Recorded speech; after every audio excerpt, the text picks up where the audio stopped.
What is up, everyone, and welcome to the Random Encounter Podcast, episode 172. I'm your host, James, and I am joined by the Dresssphere Master, the Dominant himself, Bryant.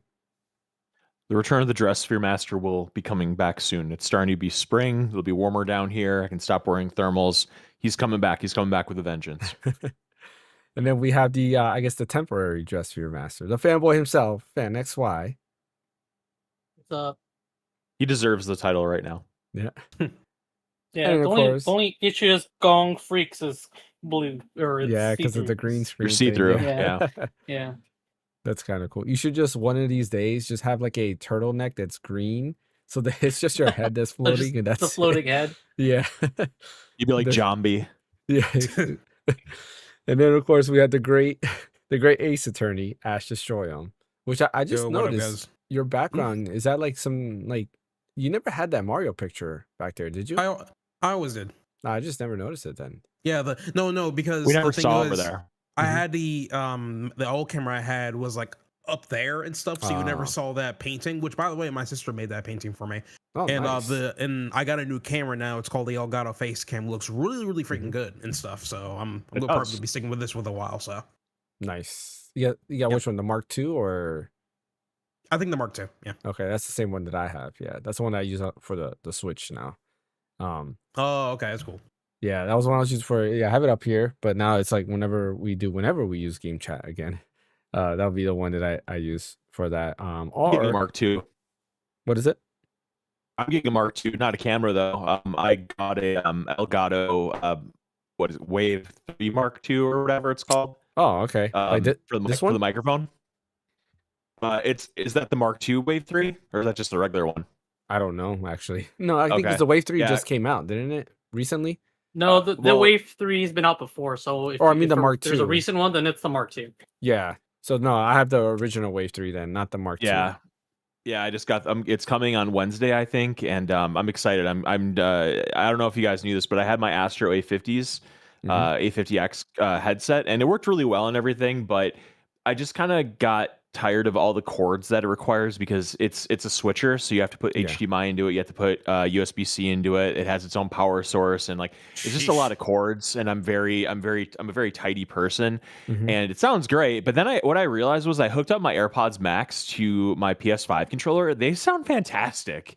Yeah. And so it's like, why do I have these headphones that sound amazing and another set? Like, it just seems like redundant. So I'm going to sell my Astro A50s. And the rare instances where I play multiplayer gaming, I'm just going to hook in a microphone like this. And I decided, since I'm getting off a Logitech or Astro, I'm going to sell this microphone and go all in on Elgato because my computer is all Corsair stuff, and Corsair owns Elgato. Yeah. So that's kind of my thinking. Nice. Yeah, no, they make good products. Like the Elgato stuff is great. I still want to get the that new Stream Deck that has a display on it. That one right. was super cool because I usually have something here in the middle. You can't see it, but like right in front of me, like behind my keyboard, I usually have like my phone there. But I can kind of eliminate that if I can connect that, because you can use that as a third display, and I can instead have like chat there or something else, which would make it a lot better overall for streaming, which is pretty cool. And it's a Stream Deck on the side, so it has the Stream You're Deck talking about buttons as are you talking well. about the Xenon? I think that's what it's called. I don't remember Are exactly. you talking about that keyboard with the?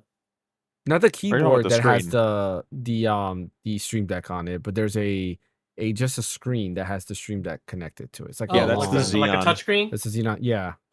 Okay. Yeah, because I forgot they did do the keyboard that has the Stream Deck on it as well. I forgot about that one. That one was pretty cool as well. But yeah, awesome. Everybody's getting updated equipment for the podcast. Awesome. Yeah, I 100%. think I need to get a new lens now. That's what I need to do is get a better lens. That's it. Or better lighting. Actually, better lighting would be better if I had a better light over there. But anyways, we have actually not a lot to talk about today. We are gonna have just some fun because it wasn't that much news that happened this week. There was Pokemon Champions that released, which is very debatable. A lot of people are not liking it. Some people are okay with it. I know some people personally that don't mind it, and even though they have issues with it, they still enjoy it and they're playing it, which seems to be the Pokemon theme. Like, I remember me playing through Violet. Like, I was very bugged out about all the bugs, no pun intended, that it had at launch.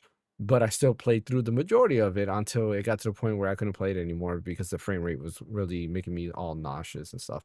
But yeah, Pokemon Champions came out. I'm not sure if anybody else tried it. I haven't tried it because I'm not really a competitive Pokemon guy. I just go through the motions, play, and then, once I'm done with the game, move on to the next one. I don't really care about the training aspect of it, as long as it doesn't pertain to the story. But yeah, that came out. What else? I think that was really it on the Nintendo side. There was, rumors of a PlayStation Direct happening next week, which I mean, it's possible. I think Nate the Hate said that, I believe he said it was next week, next Thursday, I think to be specific. I believe that was him that said it. It could have been somebody else. But I think the PlayStation Direct, the state of play is going to happen because there's a lot of things that's been hinting at. Not only that, the new UI seems to be coming out, so they might highlight that. Now they showed off the PlayStation stores is getting a new design as well, which is interesting. So now we have the UI of the PS5 plus the PlayStation Store getting revamped, which is awesome. But like, if the rumor is a PS6 comes out next year, why do that so late? Again, I don't think the PS6 is going out or is coming out next year because the CEO No way. himself said that they're halfway through the life cycle of the PS5, which doesn't make any sense. Like maybe in another like 2 or 3 years, the PS6 might come out, but I don't think the PS6 is coming out. If anything, the handheld might, but that's about it. But yeah, that rumor state of play might be coming next week. I think correct me if I'm wrong, Brian. Did Wolverine already have a release date, or the release date was just confirmed on Twitter this week? No, it's I had a think it release already date for a had. while, I think. Yeah, Did it? I think it Okay. was like fall of like 2026 or something, wasn't it? Yeah, it says like September 20 something Yeah. was the date that Insomnia. Okay, because I saw them post it and I was like, oh, did it always have a release date? I don't remember if it did. I thought Yeah, I remember it was like what you said, like fall, like 2026, but there wasn't like an actual date. But if it did, Okay. then I misremember. Yeah, they might Um, have said it like during one of like the Game Award like snippets or whatever. yeah, or a state of play or something. So Yeah. yeah, I'm curious to see what they will show off this next state of play. Like I don't know what much more they can do because I feel like we didn't have a state of play that long ago, right? In March we had it, right? Or was it February? I don't remember. I don't remember either. Yeah, I feel like it wasn't that long ago. So to have a state of play right now just kind of, to me, is kind of weird. But it also makes sense because why wait till May when June is like Summer Game Fest? You're probably gonna have the June state of play. So April will probably be the best time to do that. Yeah, I think that's really everything that's small news. So let's go ahead and talk about what we've been playing. While we're doing that, I apologize. The scenes is probably gonna get mixed up because for what we're gonna do next, I need to show a screen. So I have to mess around with Meld because unfortunately it doesn't have a preview mode. So you'll see the scenes be a little bit trippy, but you'll be able to hear Brian. So Brian, let's start with you. What have you been playing? Yeah, so I literally have only been playing Resident Evil 4, the remake from 2023. It's just like right now I just can't have enough of it. I just keep playing it and playing it, going through the story, going through the campaign.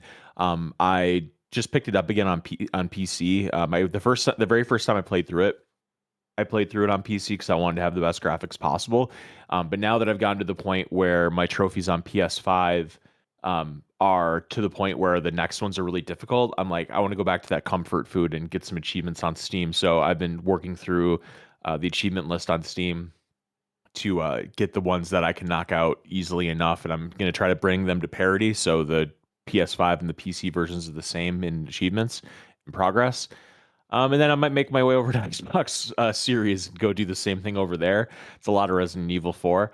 And that's really all I've been playing, which is crazy because I have so much stuff to play, but it's just like, I don't know, right now that third person shooter bug is just like in me right now where all I want to do is just play that. I was playing Control as well, and that's another third person shooter. It's just I can't get enough of it right now. And then Pragmata is coming out like next week, I think, and that's another third person shooter. So that's another one I'm going to have added to the list of things to play for third person shooters. So not a lot of variety right now. So yeah, that's pretty much all I've been playing. How about you, Fan? You playing anything? Oh, I started up 2 new games. Okay. I started up Stellar Blade. Oh, come on, man. Why you gotta obey him, bro? Come I on. had to enunciate that because I know Brian's OCD about it. So Stellar Blade. Stella is who does my hair. Yeah. Which when I opened it, I didn't realize it came with like the like pre-order like sheet where you get like extra like clothes or whatever. Which I thought was kind of cool. How far are you Normally into those it? expire. You know, like I haven't gotten too far. I'm just kind of running around, and I kept dying because I kept jumping trying to get to a stupid pole, and I kept missing the jump. Either I overshoot it or I undershoot it. So it was just Are you in the it kept city? happening. Yeah. Okay.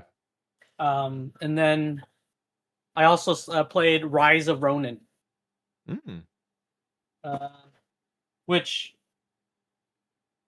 interesting enough, it wasn't what I thought it was. Yeah, Apparently, isn't it good? well, you get to choose weapon styles. Typically two. You get a main weapon and a sub weapon. You can kind of interchange it, but you play two people, so it's a party game where you can do co-op if you want, or you can just switch between the two when you're fighting a boss or people, which is interesting. You play a male and a female, and I guess they're called like the twin blades or twin edge or whatever, and they're secret assassins, and you're running around like doing missions, but you can swap between depending on like when you're fighting like mid fight too, like throughout the entire fight. So when I was fighting opponents, I was swapping in between the two. Like if one guy was running low on health, I can swap to the girl and then like attack the dude from behind and then swap back. So it was not what I thought it was, which was interesting. So I'm gonna keep plugging away at it. Is it how Soulsy? much more I can get out. Kinda. Yeah. Okay. Not heavy into it, but kinda.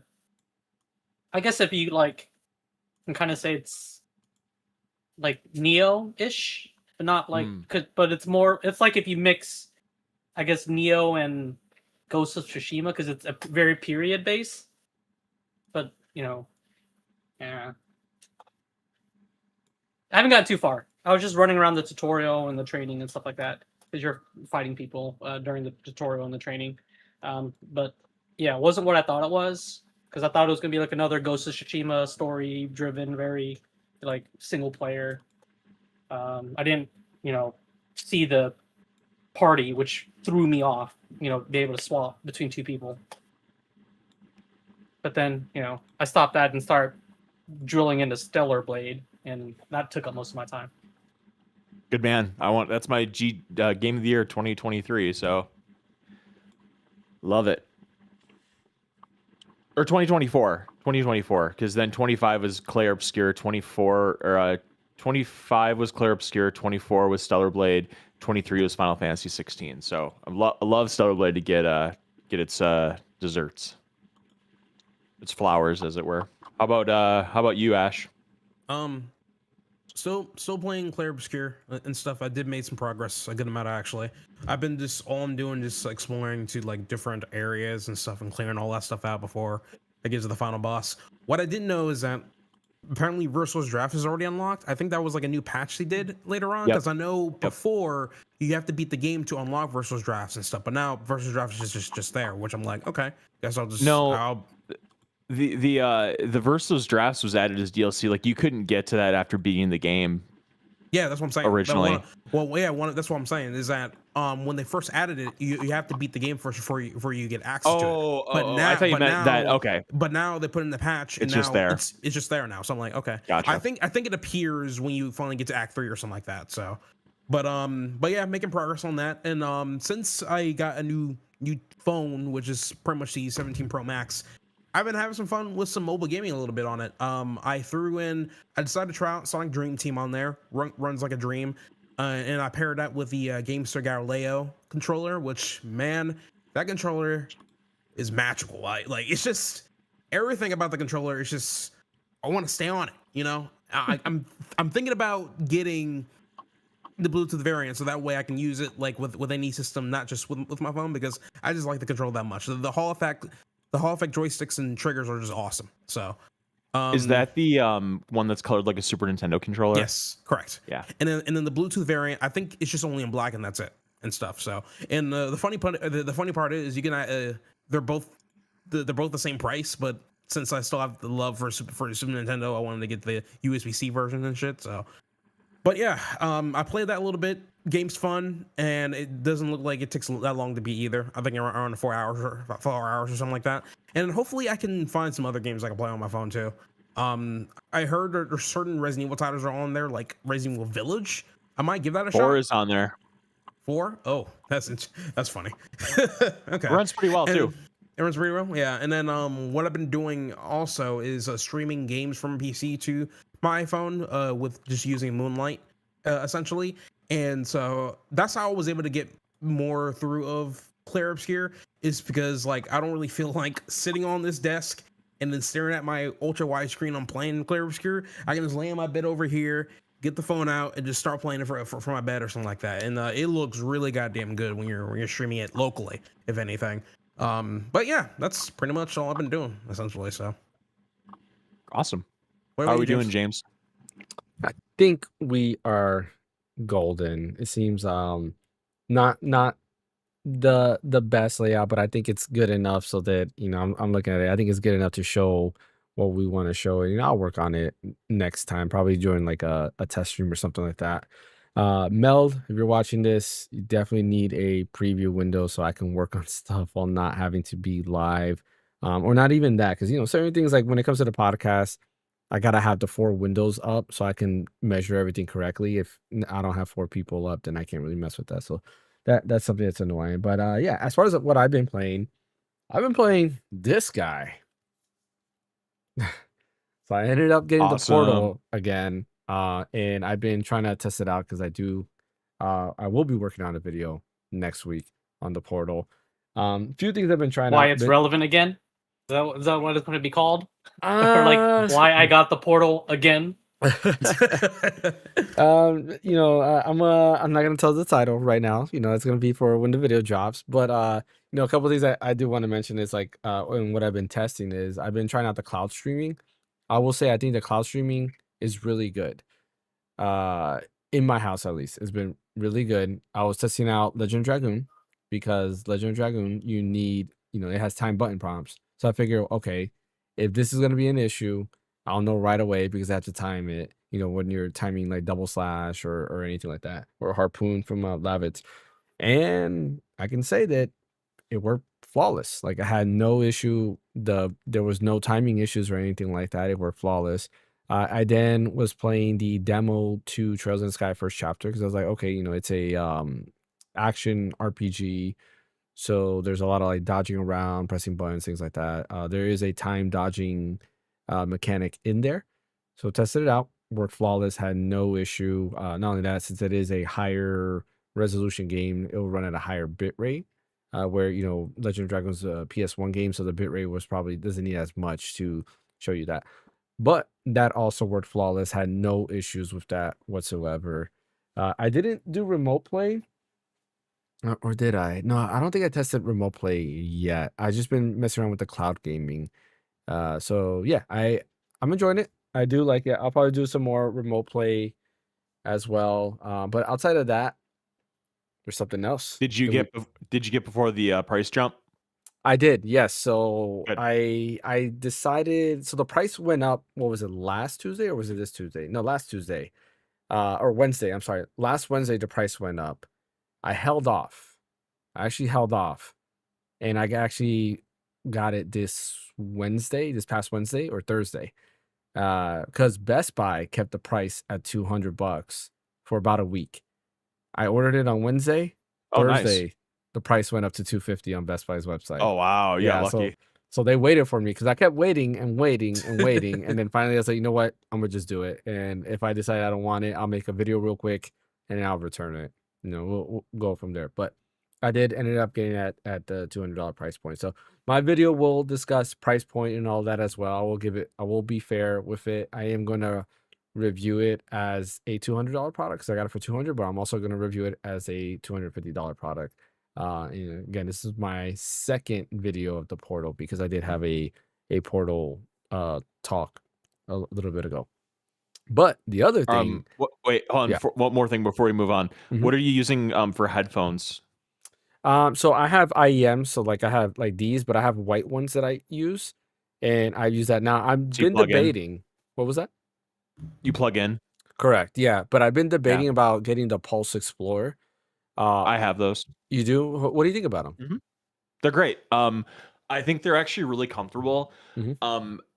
I would say sound quality wise, they definitely get the job done, but they're Yeah. not gonna like win awards for the best sound quality ever. What I just like about them is that they're comfortable and they're smaller and they work wirelessly with the Portal. Like it's a really nice ecosystem. Yeah. It's all very like ingratiated and like syncing them. Like when you turn on your Portal and like you turn on Mhm. the buds, they just like sync really well and really nicely, and it's a very well, it works very well together, and I Okay. appreciate that. Like AirPods? So I recommend them. They're good. Okay. I think they're a little expensive. I do like they're $200. I think it would be a lot better if they were like 150, like the Pulse Elites are. But it's whatever. You know, they have Yeah. multiple uses. Yeah, that was And I'm my big. also Mhm. Oh, sorry. And then also, and I'm mainly keeping them because I want to use them for VR because obviously they work with PS5 too. Because like if I'm playing a game that's like kind of intensive, I don't want to have these on with a cord because Mhm. like the VR has a cord, so that's a lot of cords going on here. Yeah. Whereas with the buds, they're lightweight. You can have them in wirelessly, and they are not going to cause like you to get like super hot or whatever. So Mhm. they're good for like the more action oriented things. So that's kind of another reason why I got them. Yeah, the main reason why I was looking into that is, this past week I've had the Geek Show on my laptop while I'm playing something. And sometimes like my wife goes to sleep and I'm still playing a game and I'm like, I would like to hear his stuff while also hearing the PS5. So it has that dual like ability to like link to the PS5 as Bluetooth. well as like an iPad or my MacBook, whatever I'm playing it. So I would like that feature, and that's why I've been eyeing it for a while. I probably will pick it up. I'm see when, but I more than likely will pick it up. My only worry was that people were reporting that it has a disconnection like issue, that it constantly I haven't disconnects. had that. You haven't had that? Okay. And No. it's one of those things is, sometimes the internet's louder for smaller things. And they have firmware updates too. Maybe it was Mhm. a firmware updated thing as well. Cause like that's what I did the first time I used them was I Yeah. plugged them into my PS5 right away and I paired them and I had a software update right away on them. So that's something that might have Okay. helped mitigate that. Cool. So I probably will pick it up and then see how that goes. And like you mentioned, it's the only way, unfortunately, to get wireless buds on the Portal.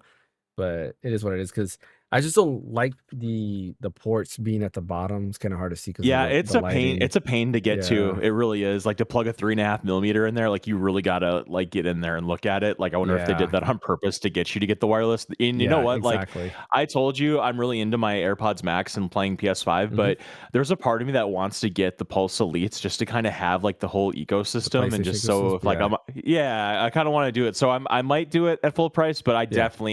I'm like 85% sure I'll get it if they ever go on sale again. You know what's funny is I bought a sound bar for my setup here. So I have a gaming sound bar.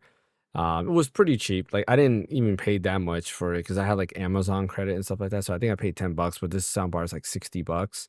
And the the thing is, like after this, I remember like, wait a minute, last Their year PlayStation Sony, is having like, those speakers. yeah, and I was like, where are those Yeah. things at? And then I remember our monitor too, because Yep. like this one has a dead pixel right here, which is so Oh annoying. no. Yeah, it has a one dead pixel there. So I remember they're coming out with the monitor too. Hopefully it's not crazy pricey because their in-zone stuff is ridiculously priced. But if the monitor is good and then the buds are, or not the buds, the speakers are good, I'll probably have the PlayStation ecosystem as well. Yeah, Um, love it. which I'll have a Have video they on announced a date on me. that yet? No, they haven't. It's Yeah. the video was last September Last or fall? Yeah. something like that. Yeah, sometime last fall because I looked it up again and I was like, man, it's been a while. They need to announce that stuff. And they can't say it has RAM issues because I'm sure maybe those speakers has RAM. Who knows? They could probably have some type of memory interface to detect like surround sound or something like that. But yeah, I'm gonna have a video on me kind of slowly returning back to the PlayStation ecosystem because yeah, I'm enjoying my PS5 Pro, got the Portal here and so forth, and we'll go from there. But I did want to mention before we get to the main topic is I finally beat Final Fantasy 16. It was done. Nice. Love Yeah. it. And Yes. and yeah, so I like the game. I still think the stuff in between, like there's these little quests that are part of the main story that still feel like they're side quests that shouldn't be there. They still annoy me. But I will say this. Somebody told me this. He goes by Not Egyptian, when he views our videos. And he told me this, that the combat does get better once you unlock like Bahamut and Odin. And I will He's say right. it does get a lot better for sure once you get them. It kind of sucks that they're towards the end, but it does get better. Not only that, like I decided to swap out because I had this thing where if it's not broke, don't try to fix it. So if I'm going through a game and what I've been doing works fine, I'll continue doing that. If you guys watch my Final Fantasy 7 Rebirth playthrough, like I went my party setup was the same the whole way. Everything, my material setup was the same the whole way. I did not change anything because I was like, it works. I'm fine with it. In the case of Final Fantasy 16, I did swap out some of my icons and I got like added in Titan, Shiva, which I love Shiva. I think she has the best movements, or when you get Shiva's like abilities, has the best movements. The whole like when you dash, you can freeze them. That was like super cool. It just added like another element, and of course the abilities that Shiva has were also really good. But I did have I did like all of that. I did like all of Bahamut's stuff. I did like all of Odin's stuff as well. And then Titan, the counter thing was so cool. I actually went and kind of made myself get that achievement where it's like you have to counter and then land all your shots on an enemy. I did that. I also got like some achievement on a boss. Oh, because you have to do the same thing to a boss, which was pretty cool. And I was thinking of platinuming it, but then I decided like, you know what? I'm on a streak Do here. it. I'm beating games. I'm on a streak here. That was my 4th game. I am playing Miles Morales right now. This is gonna be my 5th game because I never finished Miles Morales. I'm almost done because that game's short. I was like, you know what? I'm already at the end according to the PS5 little completion thing that it has on there. It says I'm 75% done. So I was like, you know what? Let me finish this and I'll move on to the next game and we'll see if that's we'll see if I decide to platinum it. But I've been playing those games and yeah, pretty Good fun list. stuff. Yeah. Uh, It- I've also been playing Pokemon Alpha Sapphire on my Retroid Pocket. What were you gonna say, Ash? I was gonna say the trick I did when I was playing FF16 is my icon setup was essentially Phoenix, Mhm. Ramu. Ramu was like my favorite, and I'll explain why. And I usually pair Ramu with Shiva, and then I think for the last one it was Leviathan. Everyone have fun, but essentially, I have a trick where I stagger enemies really fast with Ramu. And I don't know which skill that is when you're using Ramu, the icon, but you can basically place like a lightning field down, and Yeah. if the enemy were to hit the lightning field, it attacks them, but their stagger gauge that just shoots up really fast. So if you have an enemy that loves to do like a flurry of attacks and stuff, you can just place that stuff down. They hit that and they get staggered almost immediately. And Yeah. if they don't, then you can have Shiva do another flare attacks and they're already down. And from that point, that's when I go ham crazy with both Phoenix and Leviathan when it comes to damage. It's so fun to do. So Yeah, I probably should have added Phoenix again. But yeah, and I do want to add I love the cast. Like 16 does have a great cast. Like I can't think of one character I don't like in that game. So yeah, I mean to me, I think it's still like an 8 out of 10 game, I would say. damn an ma- 8. I'm surprised you yeah. gave it an 8. I thought I was expecting you to give it like a maybe a 6 or 6.5. Honestly, No, because but, I did enjoy like the story is great. Like I really do like the story. The music's great. Soken has great work on there, and then the combat does get better overall. And it's memorable. Like there's times where I'm thinking in my head, and there's moments like especially the intro of the game is very memorable. Like it's very like it does reel you in. Pulls you It's in. Oh, yeah, it does a great job doing that. It's just if it didn't really had those like mini side quests, it's almost like, hey, we need to add padding here, kind of like what Rebirth did. It's like we need to add padding here, just not to the extent of Rebirth. was like, we got to add padding here. Here, go find this tool for what's her name, Mid, so that she can build the ship and stuff like that. I'm like, come on, man. Like, send somebody else there. Like, I'm a dominant. Like, I should be, destroying cities if you want me to. That's That's fair. not really what Clive does, but yeah. Yeah. Ben Starr deserves an award. Like, it kind of sucks that he Yes. hasn't won anything. He got But stiffed. Yes, he deserves something. Like, he has to win something. Thank you, babe. He come across as like a really, really humble dude. He rather Yep. have one of his friends win an award rather himself, if anything. So we'll see. Who knows? It'd be great to see him win. We see him win something. Yeah, that'd be nice. That'd be nice. All right, let's go ahead and do our main topic, and that's having some fun. We are going to talk about the About Me video game list. So I did find this from, I believe he goes by the Twitter handle David Inc. I think it is. He does a lot of like RPG stuff. And I saw this list. I was like, this is super cool. And then he shared the link of how to do the list. So I was like, you know what? I went ahead and texted these boys, and I was like, there's homework. You guys got homework to do. You guys are going to create this list, and we are going to share it on the podcast. A, because there wasn't much to talk about in today's podcast.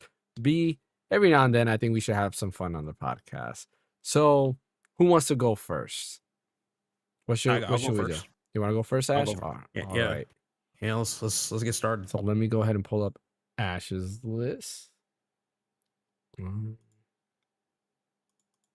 give me a minute. I'll tell you when you're ready. If you guys want to see Ash's list, because I'm not doing screen sharing, I'm actually just doing that. I think Bryant Fan and Ash, you guys are probably gonna have to go to the stream to actually see it. Okay. Yeah, because I won't be screen sharing it. Or I guess maybe I can screen share.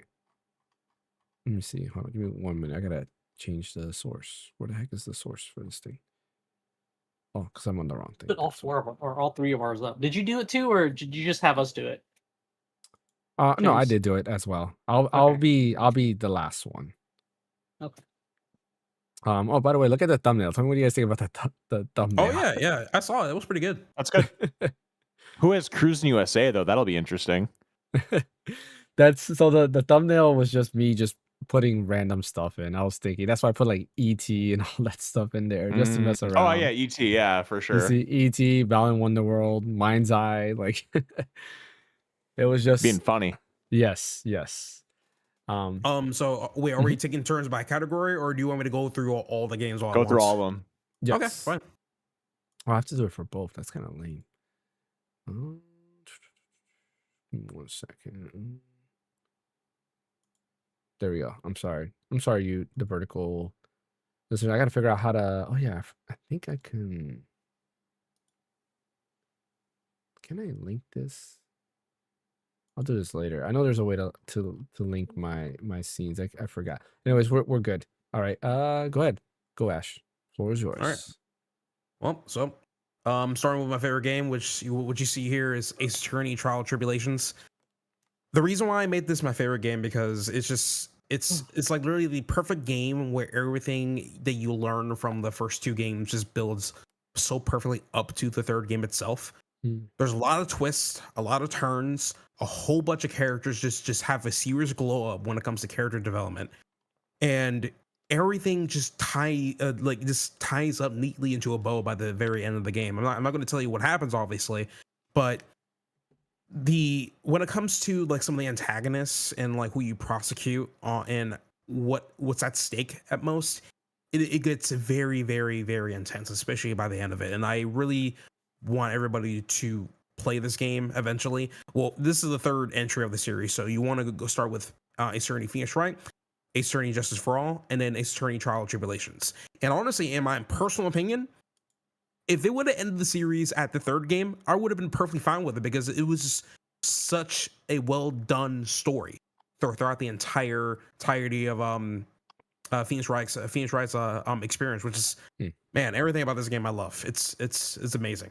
Really highly recommend. And if anything, I think right now is that you go on Steam, and then there's this whole Ace Attorney collection you can get for $60.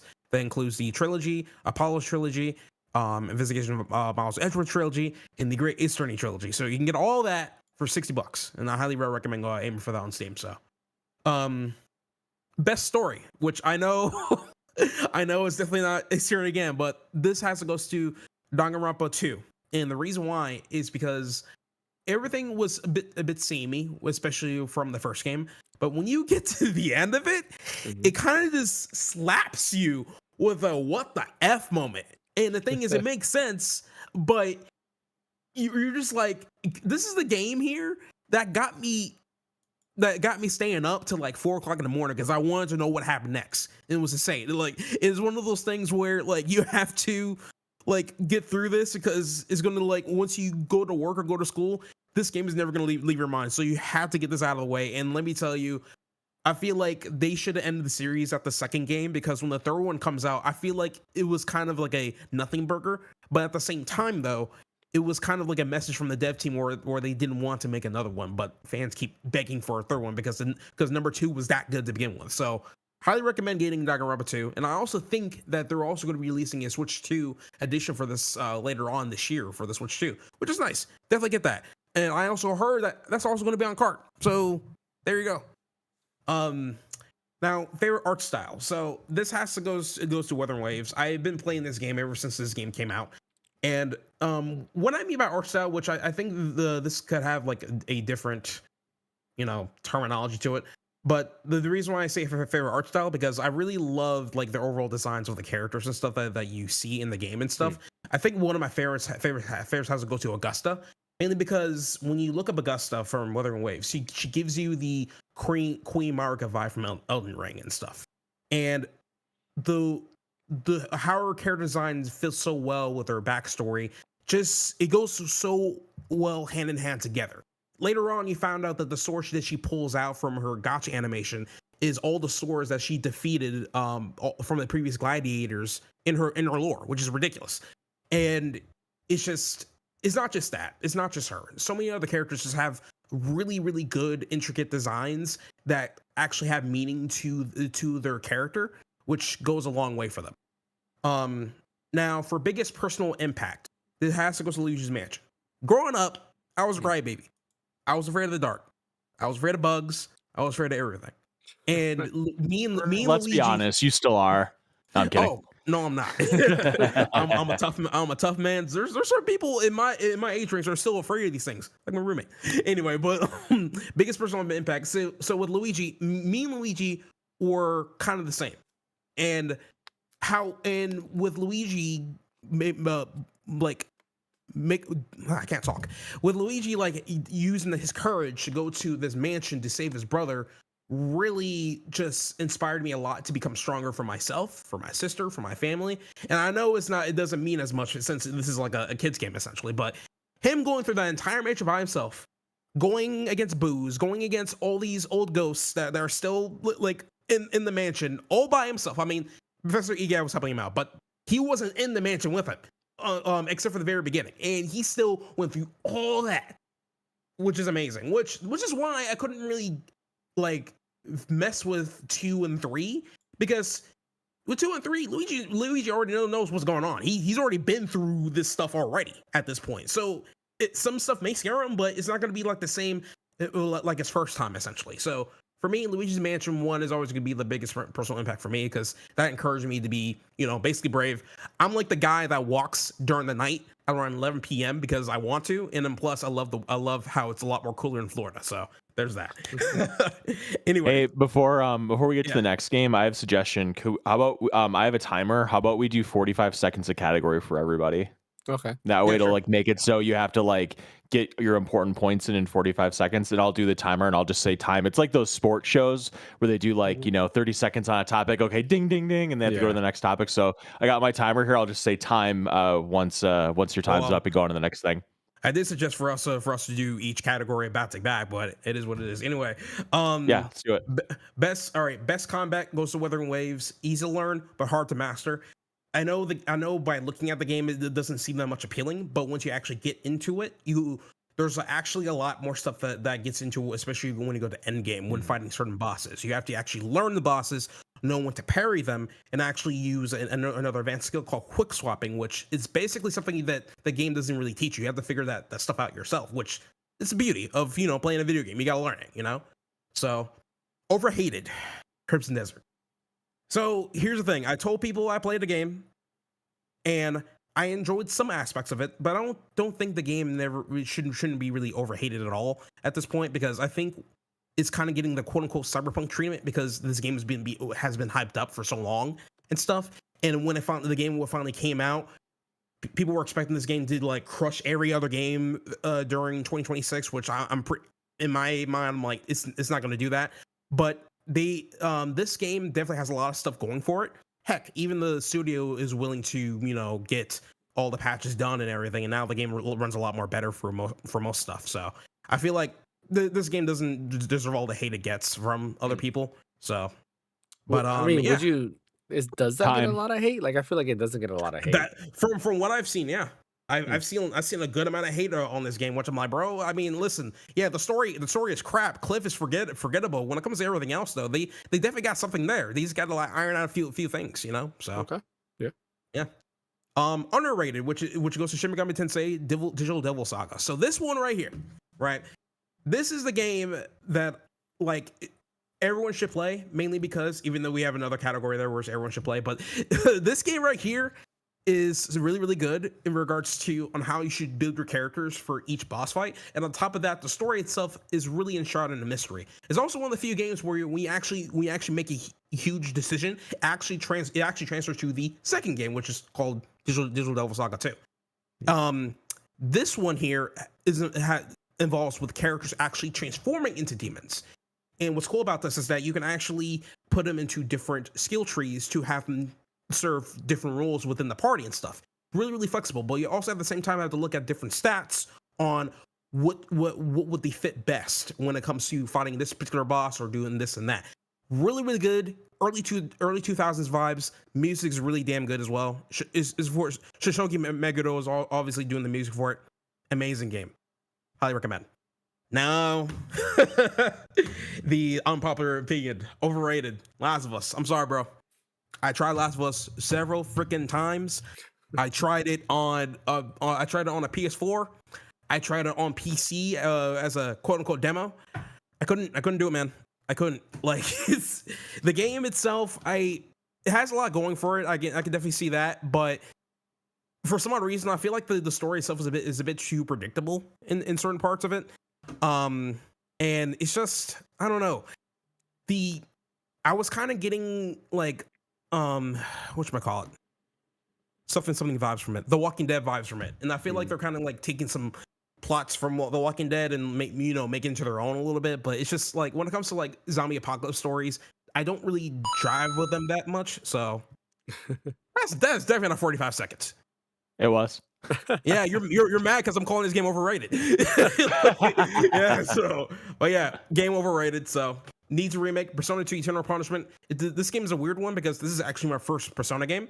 But like straight up, this one is actually part 2 of Persona 2, which the prequel to it is Innocent Sin. But Persona 2 is like one of the like. It definitely needs a remake 100% because this is the only Persona game that has all adults in it, essentially. And the different themes that they have in this game actually brings a lot of life to the characters and stuff. One of my favorite favorites is being Baofu. He's kind of like a old school hacker back in the day. He knows how to wiretap stuff and everything, and he kills enemies with coins.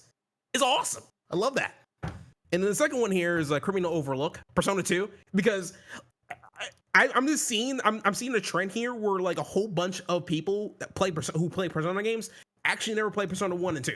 Which I'm like, bro, I'm one of them. come on. It's crazy, man. Like, come on. You gotta play the other ones too, bro. Like, I mean, it's not a huge requirement because they don't reference those games a little bit, but it is what it is. But James, I'm looking at you. You need to play Persona 2. Please. I know Persona the minute I play, a remake will be announced. That's usually what happens. Please make it happen. What you say? Isn't Persona as we know it now? It started kind of with 3, and 1 and 2 were kind of like not what Persona is now as far as like the high school setting and all that kind of stuff, or was it like that in 1 too? So Persona itself is a spin-off from Shin Megami Tensei. So all the elements that they grab, it's still present there. It's just from that point Atlas wanted to call Persona 3, 4, and 5 their own standalone game. Well, no, not even that. I think it starts at 5 because even with Persona 3, even have the Shin Megami Tensei logo on top of it still. So I don't care. Yeah, you took some of my minutes, Brian. Hey, I was engaging, man. All right, next. For favorite protagonist, this is from Tales of Vesperia. His name is Yuri. I forgot his last name. But Yuri, he's a very different protagonist, mainly because he's the type of guy that used to work for, like the Justice Department, or he was all about justice and stuff. But later on throughout the show or game, he started to realize that, hey, sir, these people are really, really bad people. Why aren't we trying to take care of them like the Justice say they would? But his pal Flynn that also worked with him, he's like, hey man, you gotta follow the law. We gotta make sure certain things are done right when it comes to law and stuff. Then at that point, that's when Yuri left. And throughout the game, you're gonna see certain things that you didn't expect the main protagonist to do, which I really respect Yuri for. He really stands on business when it comes to his own ideologies and stuff. I'm gonna keep going because it's a fantastic game. And then second one is favorite antagonist. This is Mario, Luigi, Bowser Inside Story, and the antagonist is actually Bowser because in the title. Real quick to go back to the Tales of Vesperia. Did you ever watch the movie that tells his backstory of why he left? Not. You should watch it. It is pretty good. It does. It ends like basically at the beginning of the game, but it is nice to see his backstory of why he left. I forgot what his thing, but it was basically like the military of that world. But yeah, it is a good movie. Yeah. So yeah, go Mario, Luigi, Bowser's Inside Story. Bowser Inside Story. So it's one of those things where like sometimes you see that they want to turn the main arch nemesis to like a good guy, which is one of those games. But at the same time, Bowser keeps his own point of view on how he sees things and how he wants to eventually conquer the Mushroom Kingdom. But when he finds out that, hey, there's actually a bigger fish to fry and you need the brothers to help you out, he grows a pair of balls and he says, he's like, you know what? Let's freaking do this. Let's take care of the problem. And isn't this the one where you go inside Bowser, right? Yes. Okay. He ingested something called a vacuum shroom, and he didn't mean to eat it. He basically got tricked into eating it by one of the old nemesis from Superstar Saga called Fafo. He eats that and he wants like swallowing everything, including Mario and Luigi and stuff. And that's how the story goes and stuff. Fantastic game. I recommend. Would you recommend the GBA version or the 3DS version? So the DS version, the DS version, the Yeah, best. it was DS. DS. Oh, sorry, yeah, DS. Yeah, Okay. the DS version the best because the 3DS, the music ain't it. The 3DS they didn't do a good job with the 3DS version. I don't know about the music, bro, but DS perfect. Best soundtrack goes to Sonic Rush, mainly because I forgot his name, but I think his name is Hideki. He's the one who actually composed the music for Jet Set Radio back in the day. I did not know. The music he did for Sonic Rush was interesting because it kind of taught me like a whole different music genre. I didn't realize this guy was using like old stuff and remixing samples and remixing those things together, and that taught me like a whole era of different music, which was amazing. I'm like, wow, that's amazing. The good whole stuff. what is it, the black on black on the two I didn't I'm like this guy, he actually went back, grabbed the audio sample from Malcolm X and then throw that into a final boss music. That was insane. I love that. The too black, too strong, too black, too black. Too I was strong. like, listen, it's still embedded into my brain. I love that so freaking much. It does have a good soundtrack. I admit that. I think I've used some of some of its songs on some of my videos. Oh yeah, man, it's freaking amazing.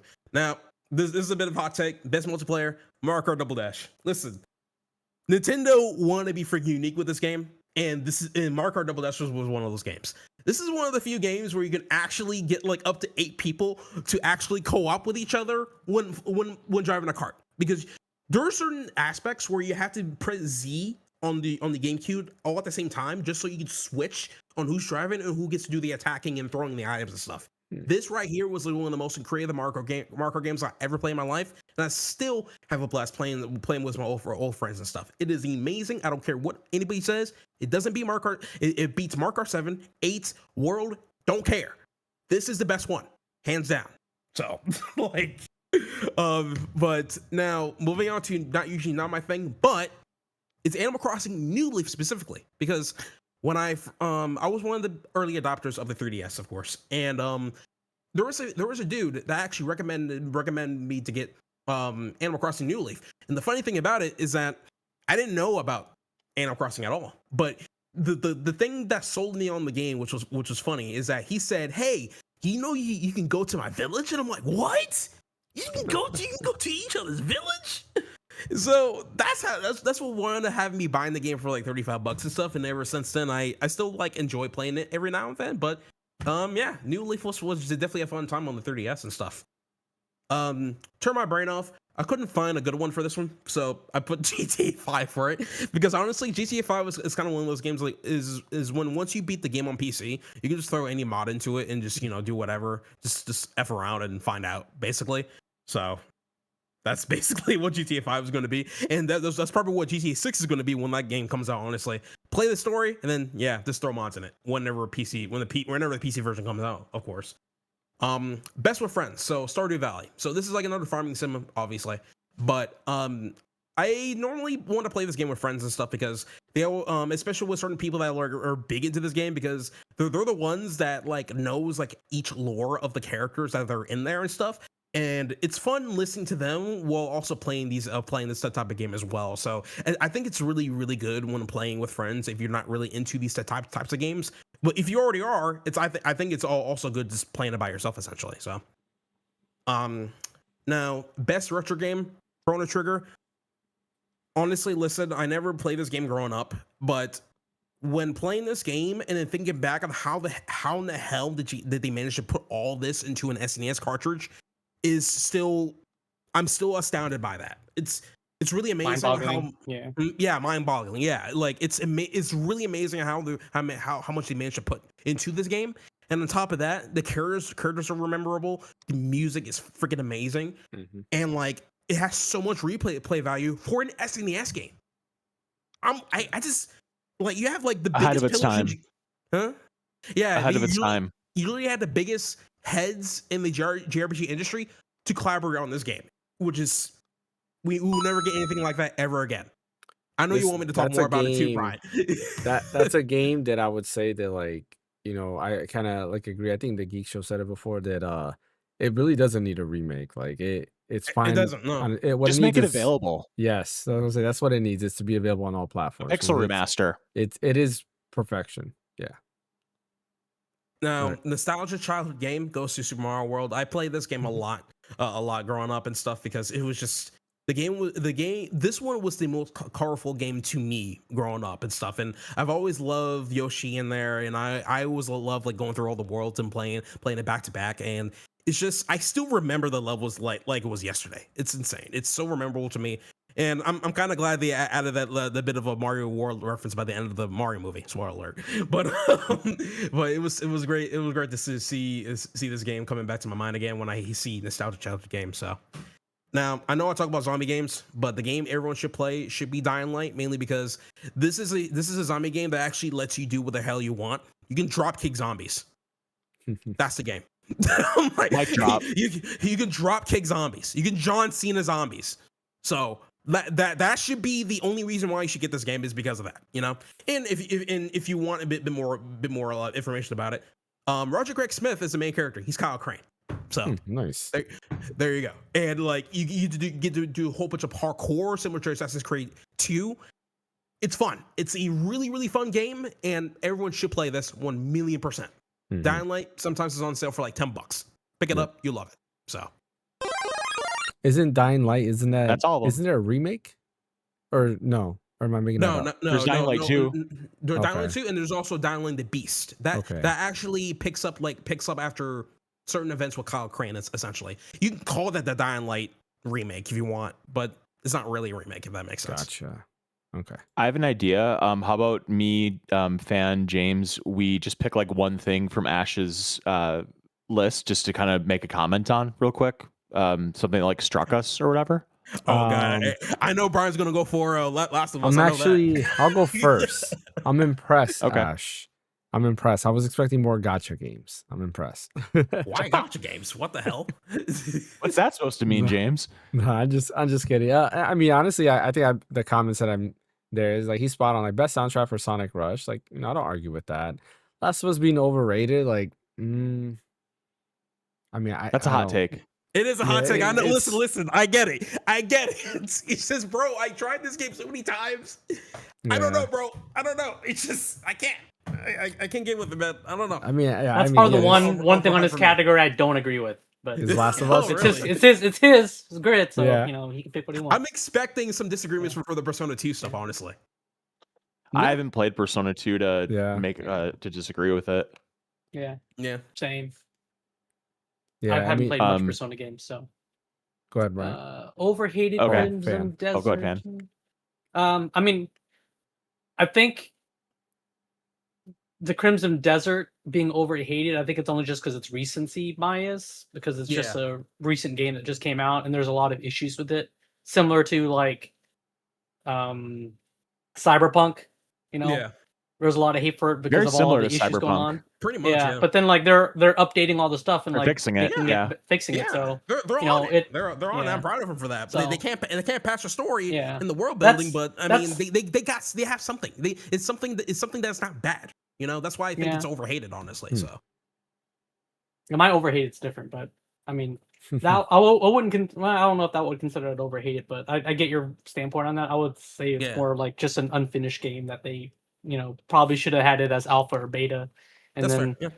do all the updates for a final release. But Yeah. you know, that's just me. That makes sense to me. All right, Brian, you want to give your For take? me, honestly, I really liked your little touch about biggest personal impact with Luigi's Mansion. I thought that was really nice.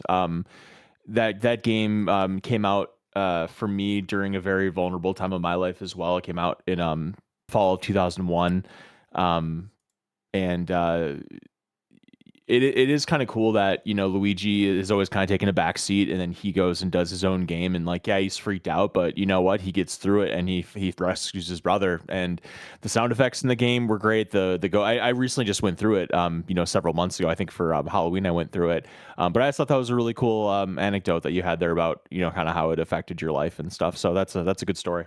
Yeah, Mhm. yeah. I love Luigi for that, man. I'm proud of him. Yeah, totally. All right, who wants to go next? Just put me up All right, next. and it is. I'm glad you said it because yours is interesting, more interesting than I'm gonna fly through it. So just I got the coin going. Don't worry about it. You just Okay. take your time. I'm gonna go. I'm not gonna use up the full 45 seconds because Okay. I'm trying to fly through as quickly as possible.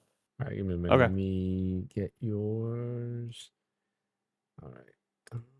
You're I got a good text there. message that somebody loves the coin. They said that's a good idea. Yeah, So the coin. yeah, it's because it's like, I don't know if you guys have ever seen those sports shows like where they have like a horn like after Yeah. like the 30 seconds or whatever. Like Yeah. that's what Yeah. this is. So that's cool. Yeah, makes sense. Let me see. All right, you Trying to look at the are- stream now. Yeah, you're good, fan. It should be up on the stream. Yeah. Okay. So my favorite game, Chrono Trigger. All right, it's the game I grew up playing. Story's great. Story's like just what previously what Ash says, like crazy how much they could cram stuff into a single SNES cartridge. I mean, they probably had to make like a custom chip to fit all the data and stuff like that for that game. Obviously, art style, Toriyama, grew up with Dragon Ball, so you know that's why it's one of my favorite games.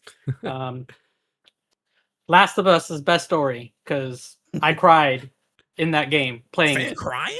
Yes, you get I think to a it's point. father thing probably. Yeah, Oh, well, yeah. I mean, Yeah. I mean, when Ellie killed that kid, Spoiler. I cried. Well, Ash says he's never going to get to that point, so Yeah. you know. But I cried at that point, you know. So like that made me in the when they turn it into a show. The whole like couple with I forgot his name, but the guy that follows you around for a little bit. That Oh, story I know who you're that they talking did. about. Yeah, I forgot his name.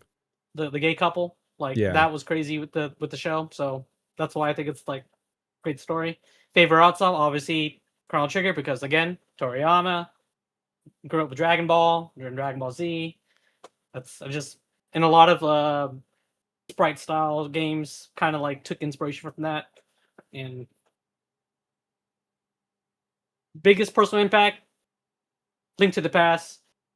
just because that's one of my first like SNES games that I played, and like that's how I got into like Zelda. Was that I didn't play the ones on the NES, so this is my first Zelda game. So the biggest impact for me.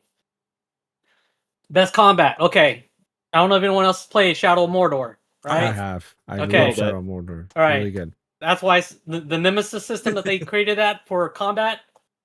Don't Yeah. see it in any other game ever. That's You why I think won't it's one of the see it best. in any yeah, other game, that's unfortunately. and they need to bring it back You're or right, man. implement it in something else. But it's Yeah. one of the best combats for me.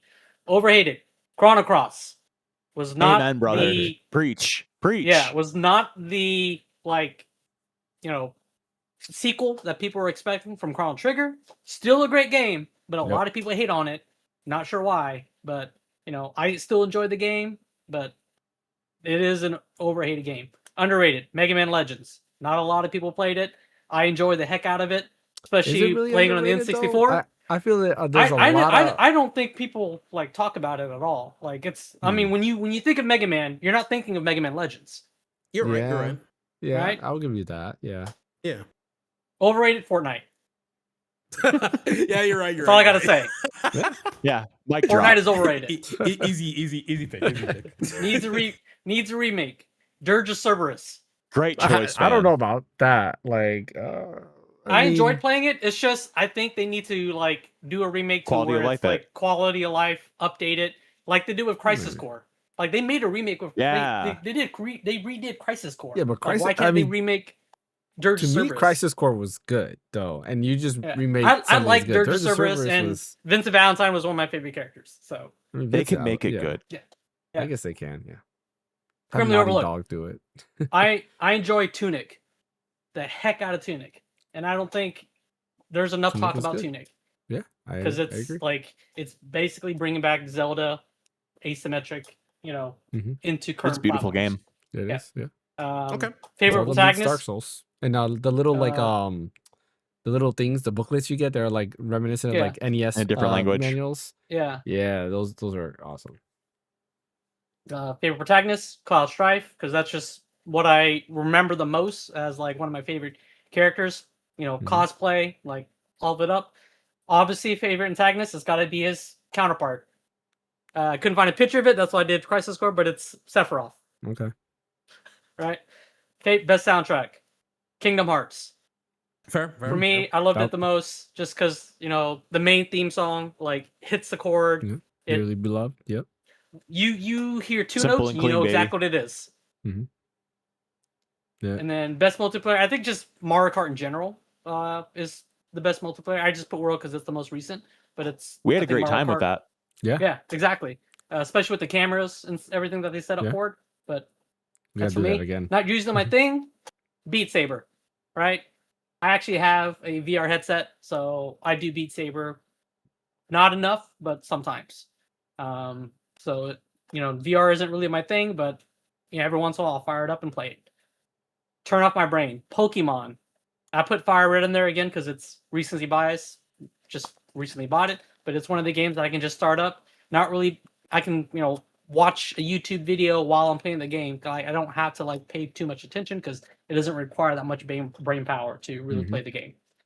Best of Friends, Super Smash, especially with Ultimate, with all the amount of characters. I mean, you can do 8-player co-op or versus, that's why it says Best of Friends, because you can have a huge party with that game.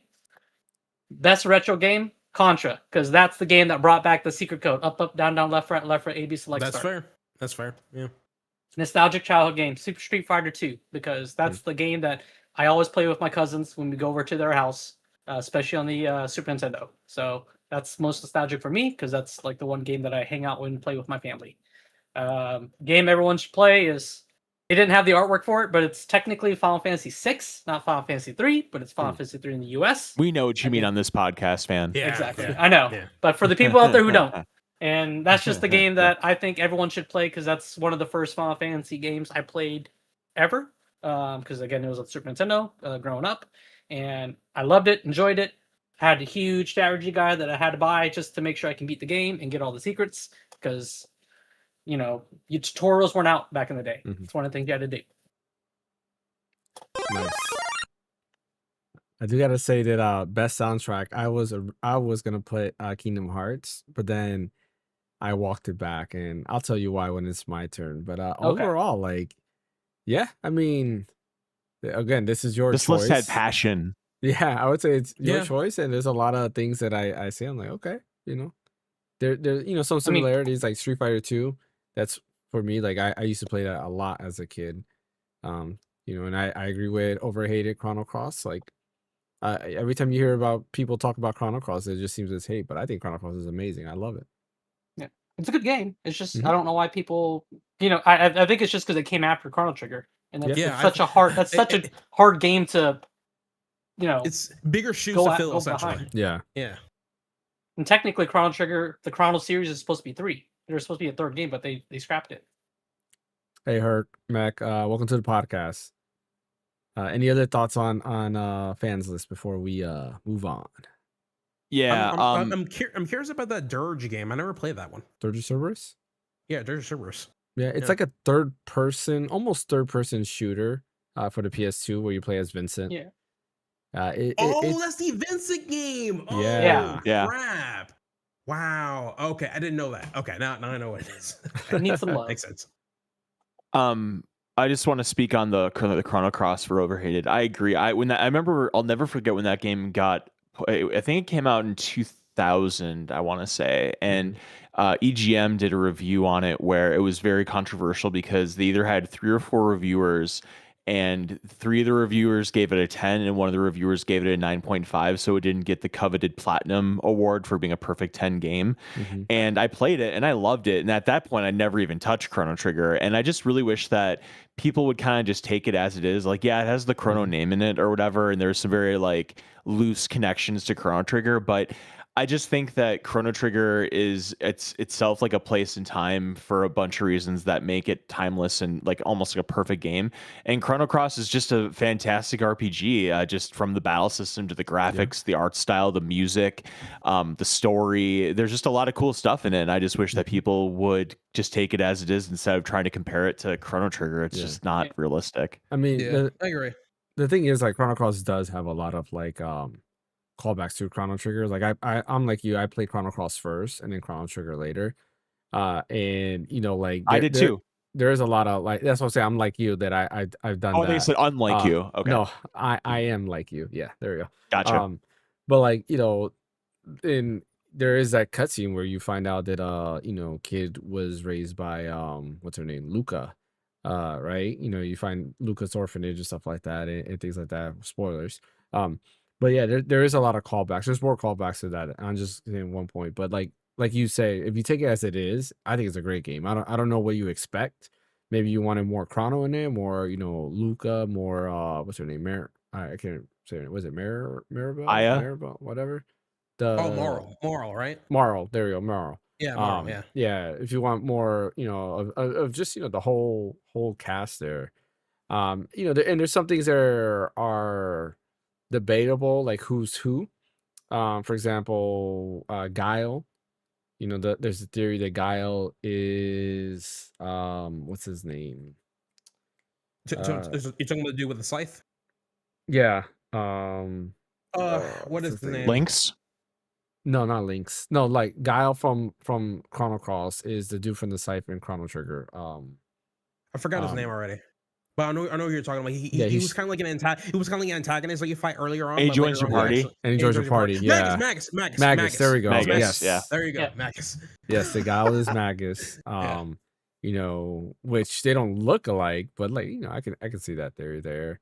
And then of course there's the thing of like there's a Glen in Chrono Cross, and well, I guess I don't want to spoil that, but like, there's a Glen in Chrono Trigger as well. Yeah, Chrono Cross, amazing. Definitely should play. I think the reason why people hate the game is I think it's probably because they want to get the same feeling like they did with Chrono Trigger back then. Yeah. And the thing is, you can't really get that same experience 1-to-1 in a different era, if that makes sense, right? And I think that's what happened here, honestly. Yeah. All right, I'm gonna bring up Bryant's hold on thingy.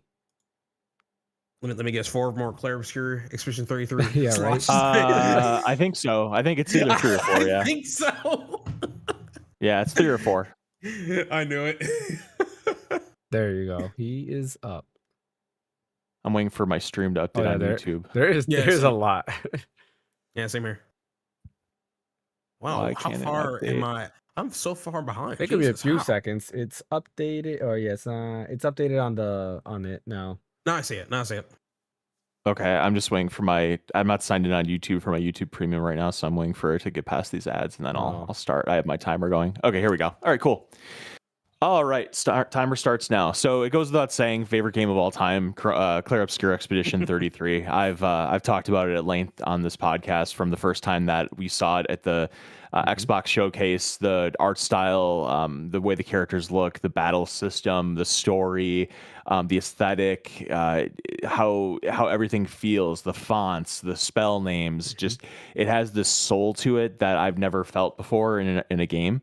And it's just truly exceptional, and I find myself thinking about it a lot, and I can't wait to see what Sandrock's going to do next. Okay, on to the next. Best story is Death Stranding.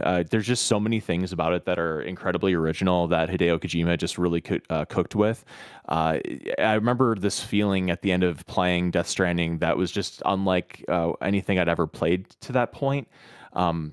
There's just so much about it that is never done in a story before, and it never will be, probably, like the stuff with what happens to bodies when they die and having to like take them out to this massive incinerator so they don't explode a city, and just like everything to do with all the different beings that are on the planet, and the antagonists and delivering things, and it had so much cool stuff wrapped in a package that really worked well. Okay, on to the next. Favorite art style, Persona 5 / Persona 5 Royal. This game is just rocks as far as how it looks. Red and black are my favorite colors. That's my aesthetic. So Persona 5 just hit home right away as soon as it came. The way the characters look it just drips with originality. It just looks so cool, and it just pops. All the colors pop. When you do spells, everything just pops. The character's hair pops. The costumes pop. The casino, when you're in, I think her name's Say's level to steal her heart. Everything just looks really original. Everything just flows so well together. It's a very put together game aesthetically, so everything just really meshes with itself, and it fits the theme very well for all the other Persona games that have their own. Okay, next. Biggest personal impact and best combat. I'm going to try to go a minute and a half on both of these put together, obviously. So personal impact, Clair Obscure Expedition 33. I really kind of jive with the message of this game, or I don't know if you call it like a message, but just kind of like a overall sentiment of. It's kind of similar to, I don't know if you guys ever saw Star Trek Generations, but it has kind of a similar thing to Star Trek Generations with like the Nexus, where the canvas is basically, well, spoilers for anybody that hasn't finished Clair Obscure Expedition 33. I know, James, you haven't, so I'll try to tread lightly here, but you should have beaten it by now. But anyway, yeah, you're right. I really can't get into this because I don't want to be spoilery. Let's put it to you this way. There's a lot of things in this about like an idealized world, what you think your perfect world is, what is real, what's not real, and what's truly important. Is it better to live in a world where things aren't real but you're happy, or better to live in a world where things are real but they suck?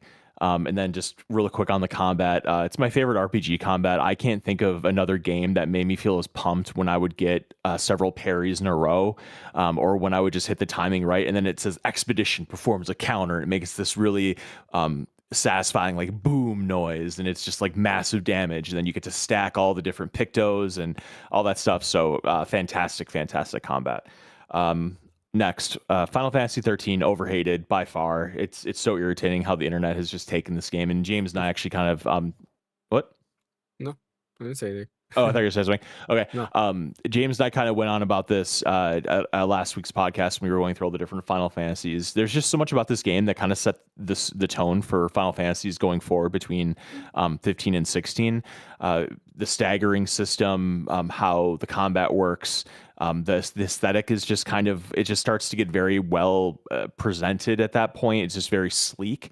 The characters, some are better than others. I love Lightning. Lightning is a very original character. She's doing it all to save her sister, no romantic interest. It has a cool concept. There's some flaws with it, but Final Fantasy 13 just rocks. The battle system is one of my favorite battle systems in RPGs. Underrated Vanquish, just an utterly near perfect third person shooter. It moves so fast. It's got the combat of your best third person shooters like your Resident Evil 4s, your controls. There's so many different third person shooters that it kind of takes, I feel like really, well, actually those two games, well, Resident Evil 4 came out before Vanquish, but it's just, it moves really fast. It has a really cool setting. It just really blows up on the screen. I really wish more people would play it. It was a Sega game and very, very good. Overrated, Alan Wake 2, a game I was so disappointed in, and it was just so crazy to me because it was so well regarded.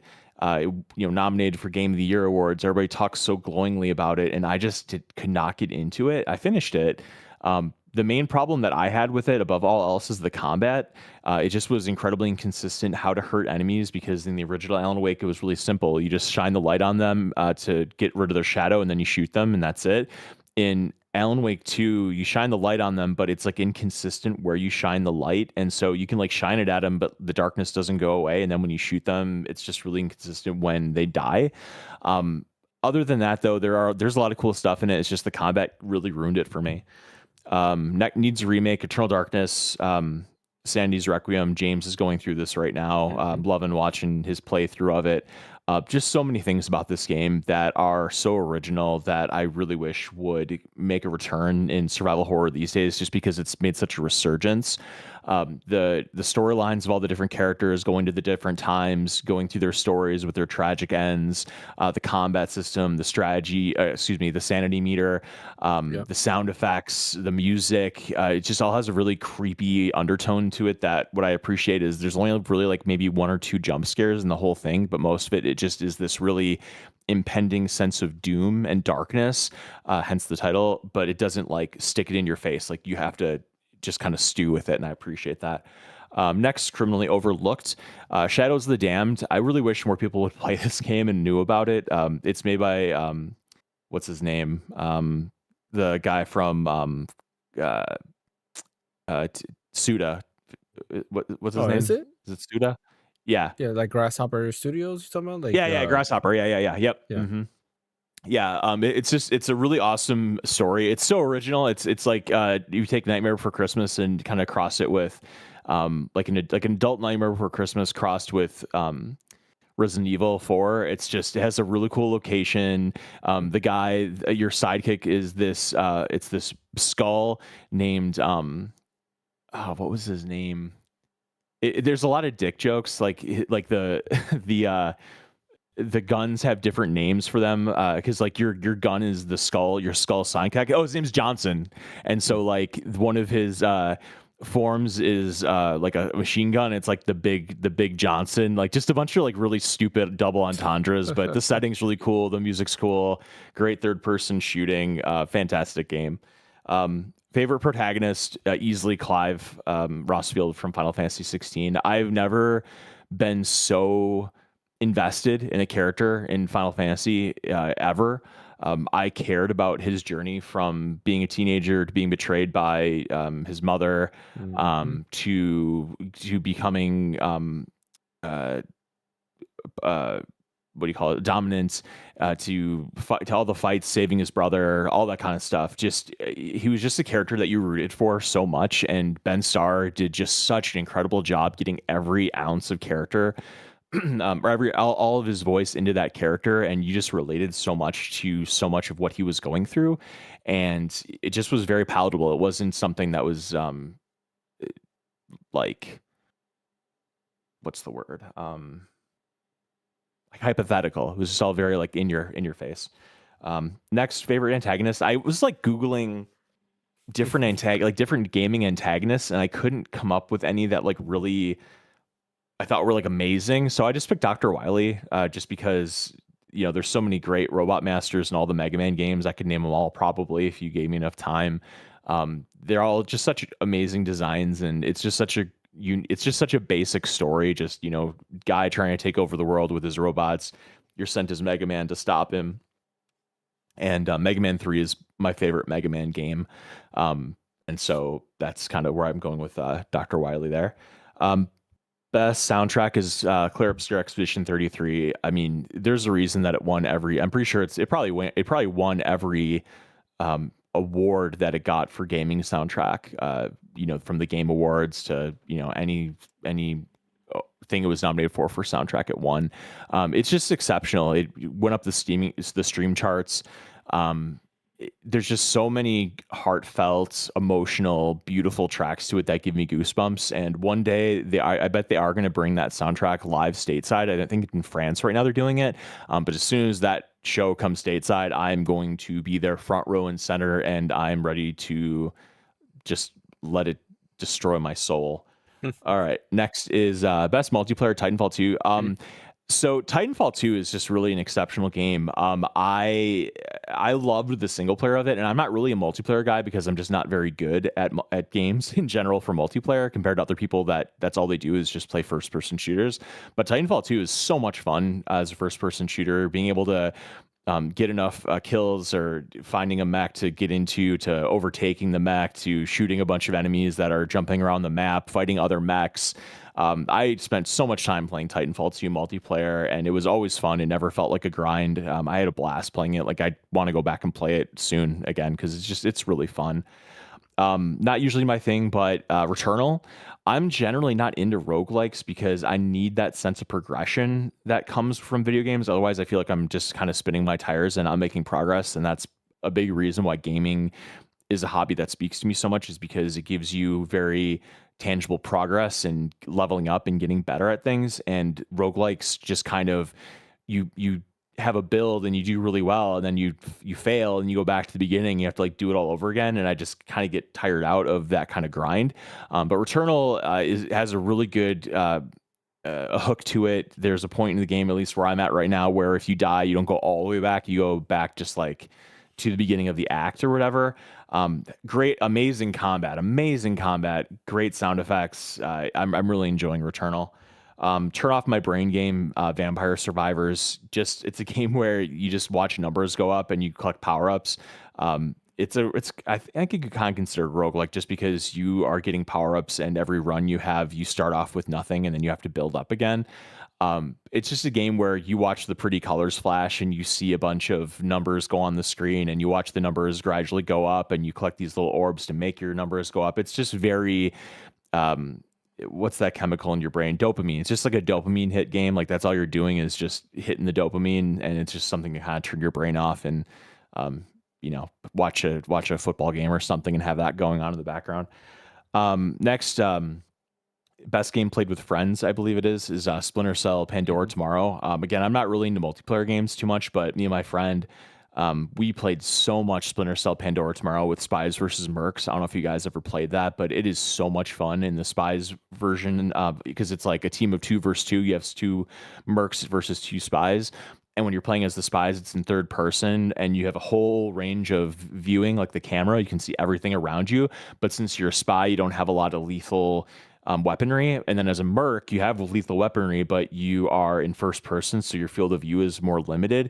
And it's about completing objectives, and the mercs are trying to kill the spies are trying to knock out the mercs and do their objective. Just incredibly cool, novel game that I hope eventually they kind of redo the multiplayer and bring it to modernity. What I found interesting about the favorite childhood game and best retro is I feel like retro and childhood kind of go hand in hand. So I almost put Mario Brothers 3 for both of these because I kind of felt like they were similar questions. But Mario Brothers 3 is my favorite Super Mario Brothers game of all time. It's a perfect game, like no if ands are about it. I got the Super Mario Brothers 3 box art thing that Nintendo offered for their platinum points that got put up repeatedly on my Nintendo, and it kept selling out. It's just a perfect game. The music, the level design, the art. I mean, that box art is so iconic. It's so plain, but it's just so beautiful, and you know exactly what it is. Raccoon Mario is just so whimsical. and the best version of 2D Mario there's ever been. Baseball Stars, I just have a lot of nostalgia for this game just because my cousin and I used to play it, and it's just a really fun NES baseball game. I think it's an arcade game too, but I played it on the NES. Kind of progressive at the time. There was a female baseball team on it, which I thought was kind of cool. For a game that was made back that long ago, is a lot of just official MLB stuff or stuff that wasn't officially licensed, but it would be like MIL for Milwaukee or SCHI, and like their colors would be like purple and blue, and it's like there's no purple and blue Major League Baseball team. But just a very fun game. You could create your own teams, and the gameplay was really solid. And considering that they didn't have a lot to work with on the NES, making a baseball game fun on the NES probably isn't an easy feat. And then lastly, game everyone should play, Shadow of the Colossus. I just think it's the epitome of what video games as an art form has to offer. I would challenge anybody that says that video games aren't art to play Shadow of the Colossus and come away with that same feeling, because it just gives you this very spiritual feeling. The beings that you kill are gigantic. The scale of them, I'll never forget when I played Shadow of the Colossus for the first time, and you fight that first Colossus, and when you see the scale of it, nothing really prepares you for how much bigger it is than you, and like what you're doing when you take them down. And at the end of it, you're kind of a bad guy, and the game does this really good job of kind of telegraphing that what you're doing isn't good. Like, you're kind of doing these boss fights, and these Colossus are scary, or the Colossi are scary, but when you kill them, it's oddly somber. It's very sad, like kind of sad music plays, and you're getting progressively like more sick and more hurt every time you kill one. Just a very cool Zen kind of depressing game that just has so much in it that is exceptional. So that's my list. Yeah, I mean, I don't have much to say on it. Like, it's funny how you say though that some of these like favorite antagonists, like it was hard to find one, or like best retro game and nostalgic childhood game. You felt like they overlap, and I know I'm sure everybody else felt this way, but I know filling out my list, like I was kind of the same way, and I try to make it so that I don't have the same game multiple times. I don't even remember if I do. Like when I bring it up, I'll have it there, but I tried to like get rid of duplicates because I didn't want duplicates. Yeah, Can't help it, man. Clear Obscure does it for me. Hey, I was right. He's I say he's gonna have a four. You said of 'em four. on there. Yep. That He was was right. funny. That was funny. I do have a couple of comments. So the overrated one. So now, as for like 13, right? The thing is that there's a lot of things I actually like about the game, like the overall like landscape. Like I really love the levels when you're hanging out with Emil and Saz, I think his name is. Especially when you're at Sunlit Waterscape, and there's and there's also another level where the music builds off of Sunlit Waterscape, which makes it a lot more calming and stuff. I love those types of levels and stuff, but I feel like I just hate Snow as a character in 13. He was such an annoying character. See, I like Snow. I couldn't stand him. Man, I just people don't like him. I think Snow's great. I didn't like the way what they did to Snow in the other games. Sorry. Hope? Correction. Are you thinking Hope? I meant Hope. Oh, I meant okay. Hope, not Snow. My bad. Okay. My bad. I love Snow, but I hate Hope. Hope I'll give you is that, the opposite then. of Hope, bro. I'm like, if they're gonna write like a child/teenage character, they need to do a better job next time. Like that's it. If they would have replaced him with somebody else, it would have been all good for me. Hope. I'm pretty sure they haven't written one since then. Yeah, like, I can see why. I can see why. Let's see. Anything else here? I mean, technically, Joshua as a kid. Joshua yeah, I was guess fine. that's true. Yeah, He was Joshua was fine, good. Yeah. Let's see. Best multiplayer Titanfall 2. That was an interesting one. I definitely loved Titanfall 2 when it first came out. And then that's pretty. Oh, Alan Wake 2. The one thing I have to say about this game is that every time I see the cover, I'm like, damn, are they making a John Wick game or some shit like that? Because yeah, it kind of looks like that. that character. He does kind of look like why they made him look like John Wick, bro? More sales or something? But yeah, that's about it for me. I mean, there is a John Wick game coming soon now. Also, the girl. So the game splits between playing as Alan Wake and playing as this FBI agent. And what's unfortunate is that the lady that plays the FBI agent, she's British, and her accent just like slips through randomly, and it's really jarring. Oh, you know, when that happens. Is the game like scary? Like, am I looking? Yeah, because I'm looking forward to get scared, but Really? Okay, good. Yeah, it's scary. Yeah. Cool. All right. It's got some cheap scares where it like will flash something at you like a jump scare. It does that sometimes, which I think is kind of annoying. But yeah, it's not the scariest game I've ever played, but it's Yeah, fair. definitely scare. It's like about the same or scarier than the first one. Okay. Any Fan, you got anything? comments? No, I mean we got a lot of Claire, which it's understandable with how much Brian talks up that game. Hmm. Favorite antagonist? I mean, Dr. Wily, sure. I think there could have been more thought on that, but you got some solid picks. I tried. I really Yeah. did try to find another one, but I couldn't, because like I felt like Sephiroth is like a good good antagonist, but I wanted something. I don't know. I just like Dr. Wily because it's nostalgic for me. I don't know. Yeah. Oh, let me ask you this, Brian. Who do you think is a better antagonist, Dr. Eggman or Dr. Wily? Dr. Wily all the way. They're both robot doctors. Yep. Dr. Wily's I don't better, know. though. One has several. One doctor has several multi-million-dollar movies with him. So maybe the answer is kind of in that question, huh?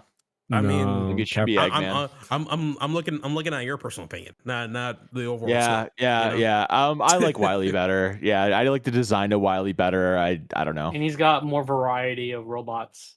He Mhm. does. I would say I'll give credit to Eggman. He does go all out with his stuff, especially with Metal Sonic. He's pretty good these days. So I don't know. Yeah. I mean, Wily's got Proto Man.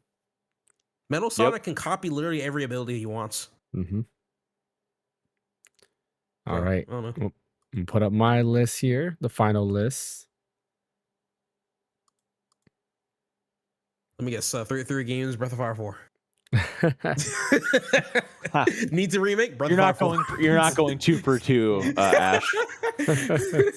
Favorite game. Breath of Fire 4. I'm sorry. All Best right. story. Breath of Fire 4. Okay. I'm gonna stop. Here we go. All right. Tell me if you guys can see my list, my beautiful list. I was Right. close.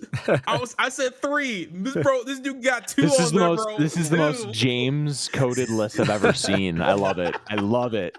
It's very colorful too. I just noticed, like, comparing to everybody Yeah, else, it's very that mine is pretty. very colorful. I was really hoping for James to put Breath of Fire 4 for a remake. I was really hoping for him to do that. I was so close. I would have got 3. I would have got No, 3. I'm not surprised he put Lost Odyssey because that's the one he talks about the most that needs to have the remake. That's Yeah, fair, because that's fair, like that's fair. Breath of Fire 4 to me, I think I love the art style it has. I don't think it needs a remake really. Like, just maybe a remaster or something like that. But Yeah. like the art Yeah. style, I Like an agree. HD remaster Yeah. with some yeah, quality exactly, of life updates. exactly. Because I really don't think it needs a remake. I just got so through my eyes. It's a great sorry. game. I got so through my eyes. I think it's called Tears of Joy. No, just kidding. All right, here we go. Favorite game. Tears of the Kingdom. I know, right? Tears of the Kingdom. Technically, both Tears of the Kingdom, Breath of You the never Wild. finished it. I didn't. I just had to fight Ganondorf. Like, I'm literally at the end. I just Okay. choose Yeah. not to. Because Yeah, I did that with Breath of the Wild. Yep.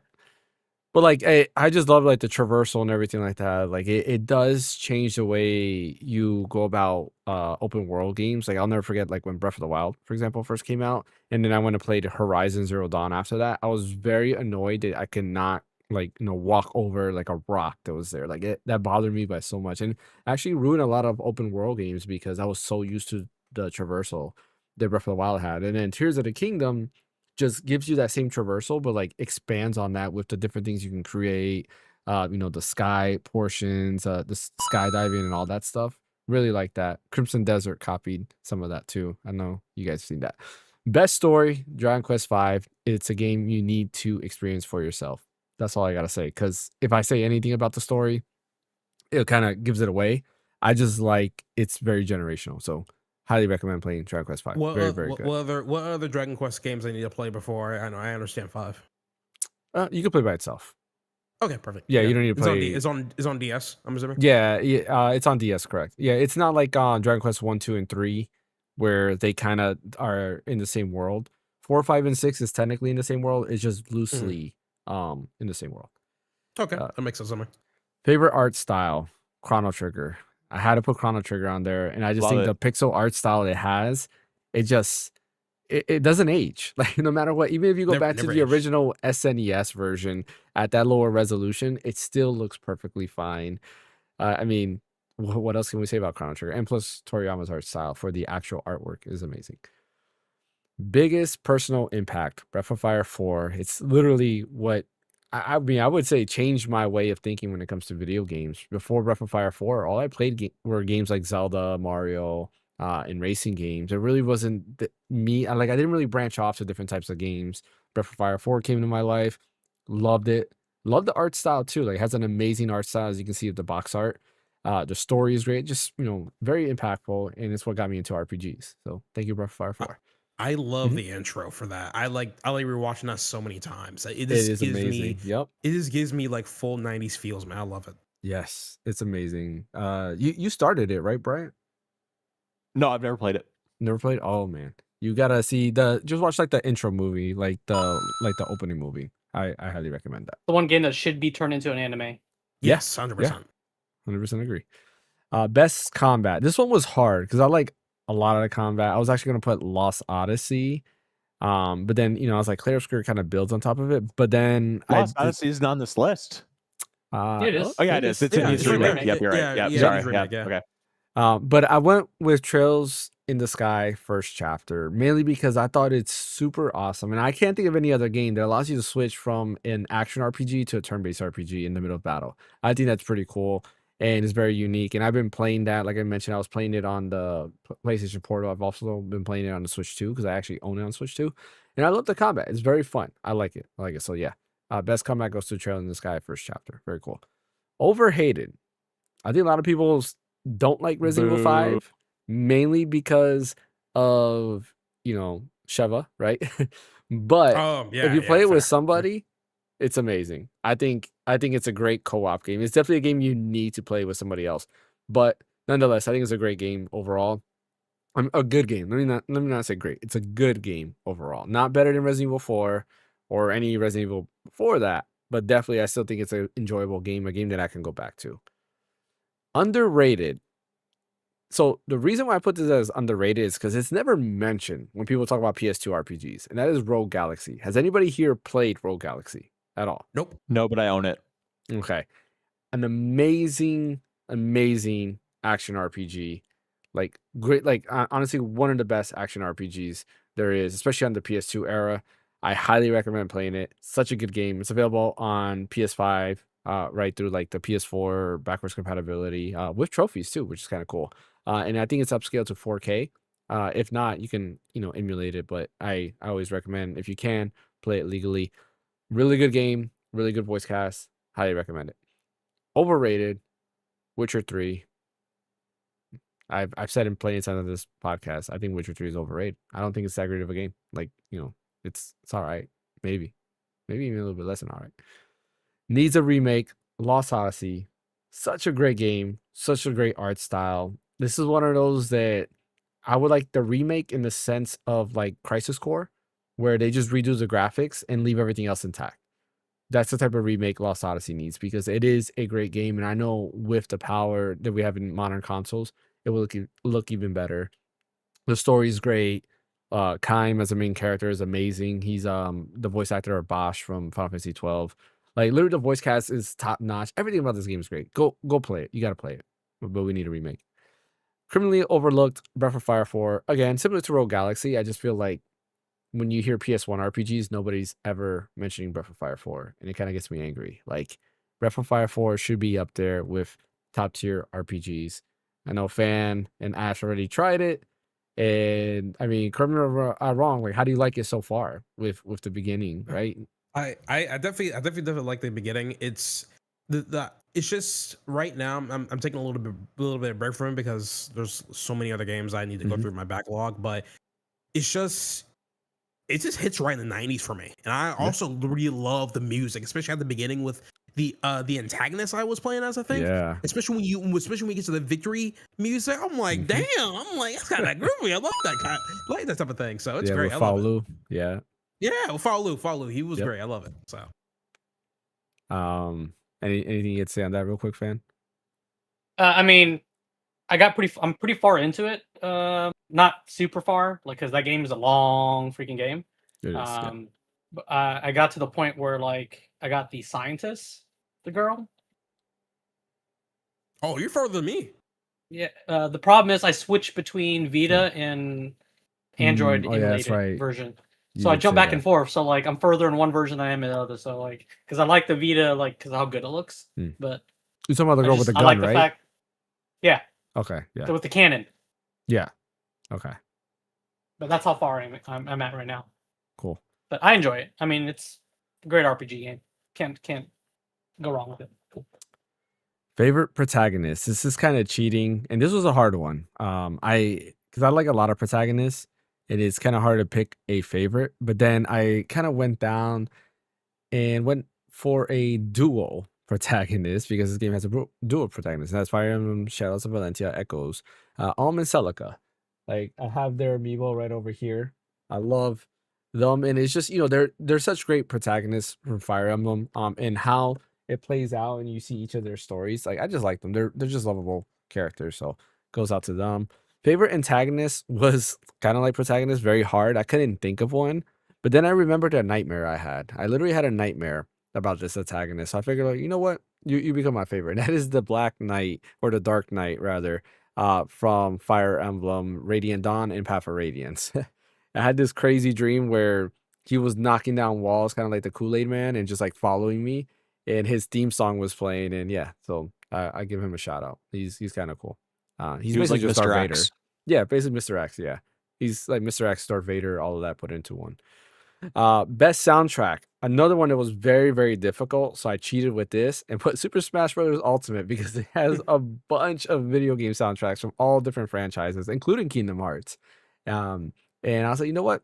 I think the soundtrack is amazing. It's a love letter to just gaming in general, and having all of that there is cool. Like honestly, if Super Smash Bros. Ultimate soundtrack was on Nintendo Music app, then that's really what I would listen to like every day because the soundtrack is just amazing. Best multiplayer. Shout out Final Fantasy Crystal Chronicles. I think Fan and Ash, I mean, you guys, I think we had fun playing it when we did this first stream, and I enjoyed it. And it's one of those Yeah, things I enjoyed that it. like honestly, like where I was talking with somebody about it, and they went back and watched the stream because they also had a great time watching it while we played. So gotta give a shout out to Final Fantasy Crystal Chronicles. They need to do a new one in the GameCube version, not in the HD remake version. Not usually my thing, but it goes to Dragon Quest Builders 2. You guys know I don't like Minecraft or any type of like building like games, but Dragon Quest Builders 2 is a little bit different. I mean, Builders in the title, and the story's fun. The building mechanics is actually really fun. It has like a combination to me. It feels a lot like Zelda mixed with building elements, and there's a story that you follow, which makes it even more fun. So Dragon Quest Builders 2, great. Not great for multiplayer, but great, for by yourself. Turn my brain off game. This was a hard one. I originally was gonna put like Super Mario 64 or Ocarina of Time, but then I thought about what is the game when I'm super tired and I always want to go back to, and I feel like it's a game that I don't really need much energy to play. It goes to Pokemon Puzzle League. Pokemon Puzzle League is a great puzzle game. Love the game. Puzzle Challenge 2, which is available on Game Boy Color. That one's great, but Pokemon Puzzle League I like it a little bit more, mainly because of the Pokemon anime characters and the voice acting and everything that it has in there. Best with friends, kind of like Fan. Mario Kart in general, not just Mario Kart World. I think any Mario Kart game is best with friends. By yourself, it's fun, but I think with friends is definitely the best way to play Mario Kart. I didn't put Smash in there because I think Smash is fun by yourself as well. But Mario Kart is definitely a game for me personally that I think is more fun with friends. Best retro game. It was a tie between Link to the Past or Ocarina of Time. I chose Ocarina of Time because kind of like Pokemon Puzzle League and a lot of other games, it is the game that I go back to the most when I compare like a lot of other retro games. So definitely goes to Ocarina of Time, and I think not a lot needs to be said about that game. Nostalgic childhood game. This is one that nobody here, I'm pretty sure, knows this game. It's a game called Final Lap Twin. I have talked about it a couple times. Yes, you have. It's available for TurboGrafx I 16 knew and you were gonna say TurboGrafx that. Express.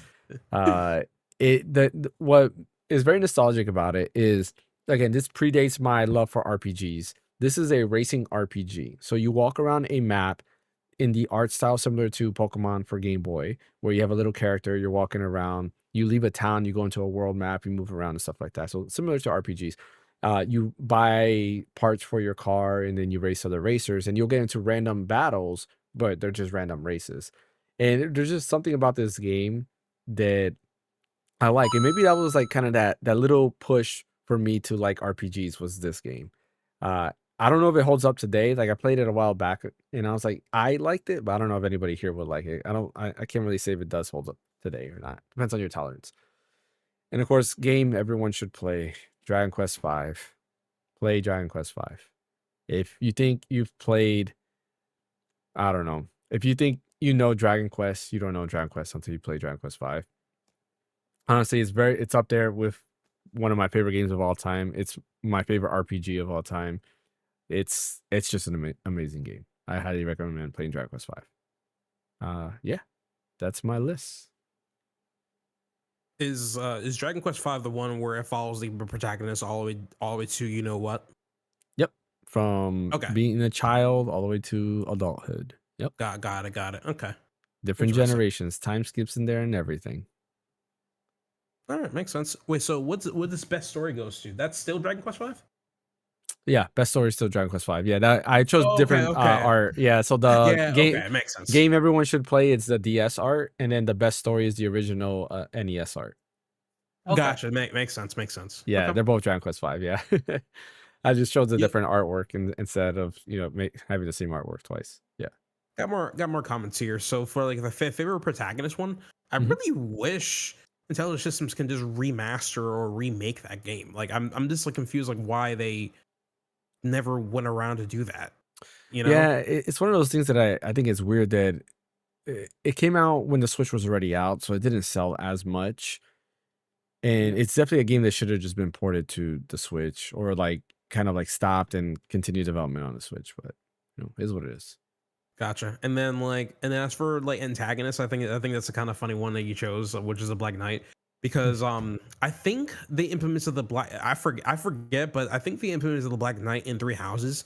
And what's funny is that he has a passive ability where if you had like a sniper on your team or like a mage that uses Meteor on the Black Knight, Mhm. no matter how far away he's away from you, he can still counterattack, which I thought it was so freaking funny to me and stuff, you know. Overhated one was interesting. I think people kind of dislike this one, but I felt there was like a lot more hate going to Resident Evil 6, to be perfectly honest with you. I feel like there was a lot more justified, hate though. going to that one. It was justified, yeah, 100 million%. So I'm like, you know what? Yeah, I feel like the overhated for 5. I agree with that point too. You know, so but other than that, yeah, overall, Solid man. list. Solid Yeah. list. Oh yeah, the Witcher 3 one. Yeah, I feel like Witcher 3 is kind of like overwhelming for a lot of people because like they throw you into the game and then they don't really explain too much on how to play it and stuff. Which I mean, Mhm. that's like the essence of a video game, in my opinion. The game's supposed to teach you how to play Yeah. by level design. But with this, they just throw you in there and be like, have fun, and that's pretty much it. You know. So yeah, I feel like that particular game kind of overwhelms a lot of people. You know. So Yeah. And I do want to say like no disrespect to like CD Projekt Red, right? Like I think they're great developers, I haven't played Cyberpunk, but I think they do make good games. It's just not my cup of tea. yeah. I did want to comment on for sure overhated. Mhm. Yeah, that's probably about it. It's just the overhated one. The thing about Resident Evil 5 is that there's a great game in there if the forced co-op thing wasn't there. Because if you could just play a version of the game where you just play as Chris or Shiva, it doesn't matter, but just play a one-player version of that campaign, I'm sure it'd be excellent, and it would just be like another third-person Resident Evil game, maybe a little less special because 4 was so original when it came out, but it would be a really good game, just a follow-up to Resident Evil 4. But the problem is that if you don't have a friend to play with, which oftentimes I don't, it's just forced co-op with the computer, and the AI isn't that great. You can't it has to, like, if you have like complex things it needs to do, like giving you an item, you giving them an item to use at a specific point. It's like Resident Evil is too specific for it to kind of like take its cues from AI. And so it just kind of falls apart. If you have somebody else, like it's a fun game or whatever, but it's just, I don't like games that depend on the fun of it depends on another person being involved. Now, if it's a game like, you and I played Split Fiction, like the game is designed around that. I mean, I guess you could say Resident Evil is as well, but I enjoy Resident Evil by myself. Like that's why I feel like none of the multiplayer iterations of it worked, is because nobody wants to play a multiplayer Resident Evil. They all want to play the solo, very in your face game, as opposed to having like a co-op buddy in general. So that's kind of where I feel about Resident Evil 5. I don't think it's overhated personally. I think it's just the right amount of hate, but there definitely is a great game in there. It's just I wish the co-op wasn't there.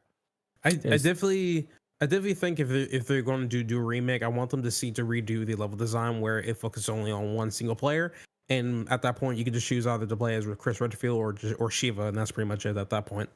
See, I want the multiplayer to stay because I think it's fun, and I'm a person who played Resident Evil Outbreak on PS2 online, right? Because I had the online adapter for Final Fantasy 11, and I always wanted, I want a true Resident Evil multiplayer game that would be fun. So I would like 5 to stay multiplayer, the remake 5 to stay multiplayer, but just add more horror elements, right? Because I think you could still make it scary, make it kind of like Resident Evil 0, where you actually are split apart, and there's segments where you're or kind of like Split Fiction, right, where there's segments where we weren't together and I was doing my own thing, you were doing your own thing. So something like that I think would do well. But then at the same time, like, I do get it, like, then if you have that all around multiplayers, people who do want to play a single player are kind of like, yeah, they're kind of screwed when it comes to that. So we'll see. I just hope that multiplayer stays. I'm sure they can, with today's technology, and the AI for Sheva won't be that bad. And probably give you an option too to choose who you want to play as, so you can see through the eyes of Sheva and Chris and have those different routes. That'd be kind of cool. Yep. Any other thoughts on my list? I did give Lost Odyssey a try and stuff via emulation. The way I did it is I just went to the Xbox store, saw the game was like on sale for like $5, and then once I did that, I'm like, okay, all right, I'm justified enough for me to get the ISO and put into the Xenia emulator, and I think at this point it should be able to fully run the game without any issues. Because when I first ran it, I think it had like some horrible game breaking thing within the Xenia emulator where you couldn't get past a certain part of the game. I think at this point now you should be able to run it with no issues. Yeah, so. I know they had a bug. Also, Infinite Undiscovery, another Xbox 360 game that I enjoy. Not to the same level of Lost Odyssey, but that also had a bug where like halfway through the game, you couldn't go past it because you would just get a black screen and that's it. Like the game wouldn't go beyond that, which was kind of interesting. But yeah, Lost Odyssey had something similar as well. Yeah, cool. That's basically our About Me video game list. Great list. It's nice. I think everyone except you, Brian, had Chrono Trigger in there, right? Yeah. So I think so. I mean, it's not because I don't love it. It's just Brian doesn't like Chrono Trigger. That's actually his most hated not game. True. That's not true. The funny part, he's actually going to a Chrono Trigger concert this year. That is true. Yeah, that is true. He is. That is true. No, I do. I love Chrono Trigger. It's just there are other games in like the whole all the lists that we did that I mean, Expedition was there. I mean, that took away a bunch of slots right there. Yeah, 4 of them. Yeah, no, and Chrono Trigger also has great music too. Yeah, like the music. It does. I'm gonna go see it live. Very good. Yeah, that should have been your best music. No, I know you love Clear Obscure. I do. One last thing before we end today's podcast that I had right in the notes and I forgot to mention in the beginning, but Metal Gear Solid movie is officially been announced by Sony, being directed by the Final Destination Bloodline directors. What do you guys I'll think believe it about when I that? see it. That movie was actually well regarded, I thought. It was good. I saw it. Me and my wife saw it, and it was pretty decent. I think you saw it too, right, Pan? No, I haven't seen it. No, maybe it was It you was then, Ash. Yeah. it was decent. Funny enough, I watched that one while I was on the plane going to Japan because funny enough, they had like American movies in there. What an so awful movie to watch Yeah. on a plane, by the way. Hey, it was fun. Yeah, I didn't care. I was curious though because I'm like, damn, what the when they come up with this movie or something like that. So I watched that one. I'm like, okay, it's decent. I just think it's kind of So- weird. Like you have somebody who makes because I think their first movie was actually Final Destination Bloodlines. There was the article by Hollywood Reporter, and I think they mentioned there that was literally their first movie, and now they're doing Metal Gear Solid, which is a totally different subject when it comes to I like would- movies. I would feel better if they allowed Hideo Kojima's inputs into the movie. You know, Yeah, I don't think 'Cause they will. that dude from the very beginning was inspired to be a movie director for such a long time. You see in his games, so it would make more sense if he was like the co-director for that movie or something, you know. Mhm. But Yeah. that's Yeah, just but me. he's not with Konami anymore, and it ain't gonna happen. Yeah. I know. Sometimes Konami can just suck it, man. Freaking hell, I hate him. He's too busy going to be working on the Death Stranding movie that's supposed to be coming out. Yeah, and his one day. other whatever other project he has going on. Yeah, with Jordan Peele, or Yeah. something like that. Yeah. So that Oh was, yeah, that's he gonna had be that. That was interesting. another. He has Overdose, and then there's another Yeah. project right with Jordan Peele, and he Yeah, has that's insane. that Metal Gear Solid spiritual successor that he's making too. Yeah. yeah, Yeah. He beats a guy. yeah. Too much. Yeah, I wonder how Kojima feels hearing this. Like, I think he doesn't care anymore at this point. I mean, I don't know. Like, you feel like he created this. This is like his project. This is really what put him on the map. You don't think he doesn't care? Yeah, Like, no. Well, it's mainly because he's already all this stuff happened like so long ago. He's already Mhm. moved past, made his own studio, doing like 4 different projects. Well, one of them with a big prominent person in the Hollywood side of things and stuff. He collabed with Norman Reedus to make the protagonist for Death Mhm. Stranding. He's gone past that, bro. yeah. He's done. You know, so I mean, they haven't really done anything with Metal Gear since he left either. No, yeah, Yeah. just Delta. I mean, That's it. except releasing stuff. Oh, Yeah, and there was Yeah. what was that? The zombie Metal Gear Solid game. Remember? that was horrible. I forgot what that one was Survive. called. Survive. Yeah. yeah, they Yeah. and Kojima knows they can't make a new Metal Gear Solid game because that's such an original game. Like you can't replicate a game like that. I mean, you can bring up Splinter Cell, but that's Splinter Cell. You Splinter Cell's know the different. difference between Splinter Cell and Metal Gear Solid. You know, Yeah. so that's just they can't Yeah, make. they a don't new have one. any. They don't have any spy / espionage like covert games right now. Yeah. Nice. It's They it's need to just- bring them back. It's Yeah. just the flavor that Kojima brings to his games. Because when I was looking through clips, I didn't expect to see certain things in there. Yeah, But it's just Kojima-esque writing that you never get to see in other well, stuff. not even that. you Just know? like mechanics in general of gameplay, like the whole Mantis fight where you have to like swap the memory card. Hmm. Yeah, I remember. like- Yeah, Well, yeah, there was even Okay. in Metal Gear Solid 4. Who is it? There's like the Psycho Mantis like other. I forget what it's called. One of the what they call the 4 beauties or something like that. Is that what they're called? Or beasts, 4 beasts, something like that. I know I they're don't like remember. they're like Beauty and the Beast related. I forget what they call them there. But one of them is like because that game has the part where you can go into first person, and when you go to first person view, you can see like one of I forgot which one it is. The sidekick one though just hovers around, and then when you move the camera, you can see and it'll disappear. But like if you look at the cutscene normally in the like angle that they want you for the cinematic one, you don't see it. But when you go to first person, you can see like these things happening, which is kind of cool. Like he Love did those have little touches. some yeah, exactly. Those small touches there he put in games were amazing. Yeah, give him a lot of props. Like a lot of people that hate on Kojima, I don't think they really understand his way. They probably haven't even played all his games. So Probably not. Yeah, there's that. Even Zone of the Enders. Great game. I like Zone of the Enders. Before we head out, I Mhm. just wanted to show and tell 2 things. So this is the My Nintendo reward I got. No, nice. Oh, cool. I love it. Yeah, I love it because this is like one of my favorite box arts of all time. Love it. Oh, And they still have rewards like that, and for my Nintendo, I remember Yeah. Club Nintendo back in the day. I Yeah. remember that. Yeah. Yeah. Yeah, it's not as like Club Nintendo had. I remember there was like a Luigi's Mansion, or like a bunch of crazy Yes. stuff like that. Yes. It's not that cool, but they got some interesting stuff.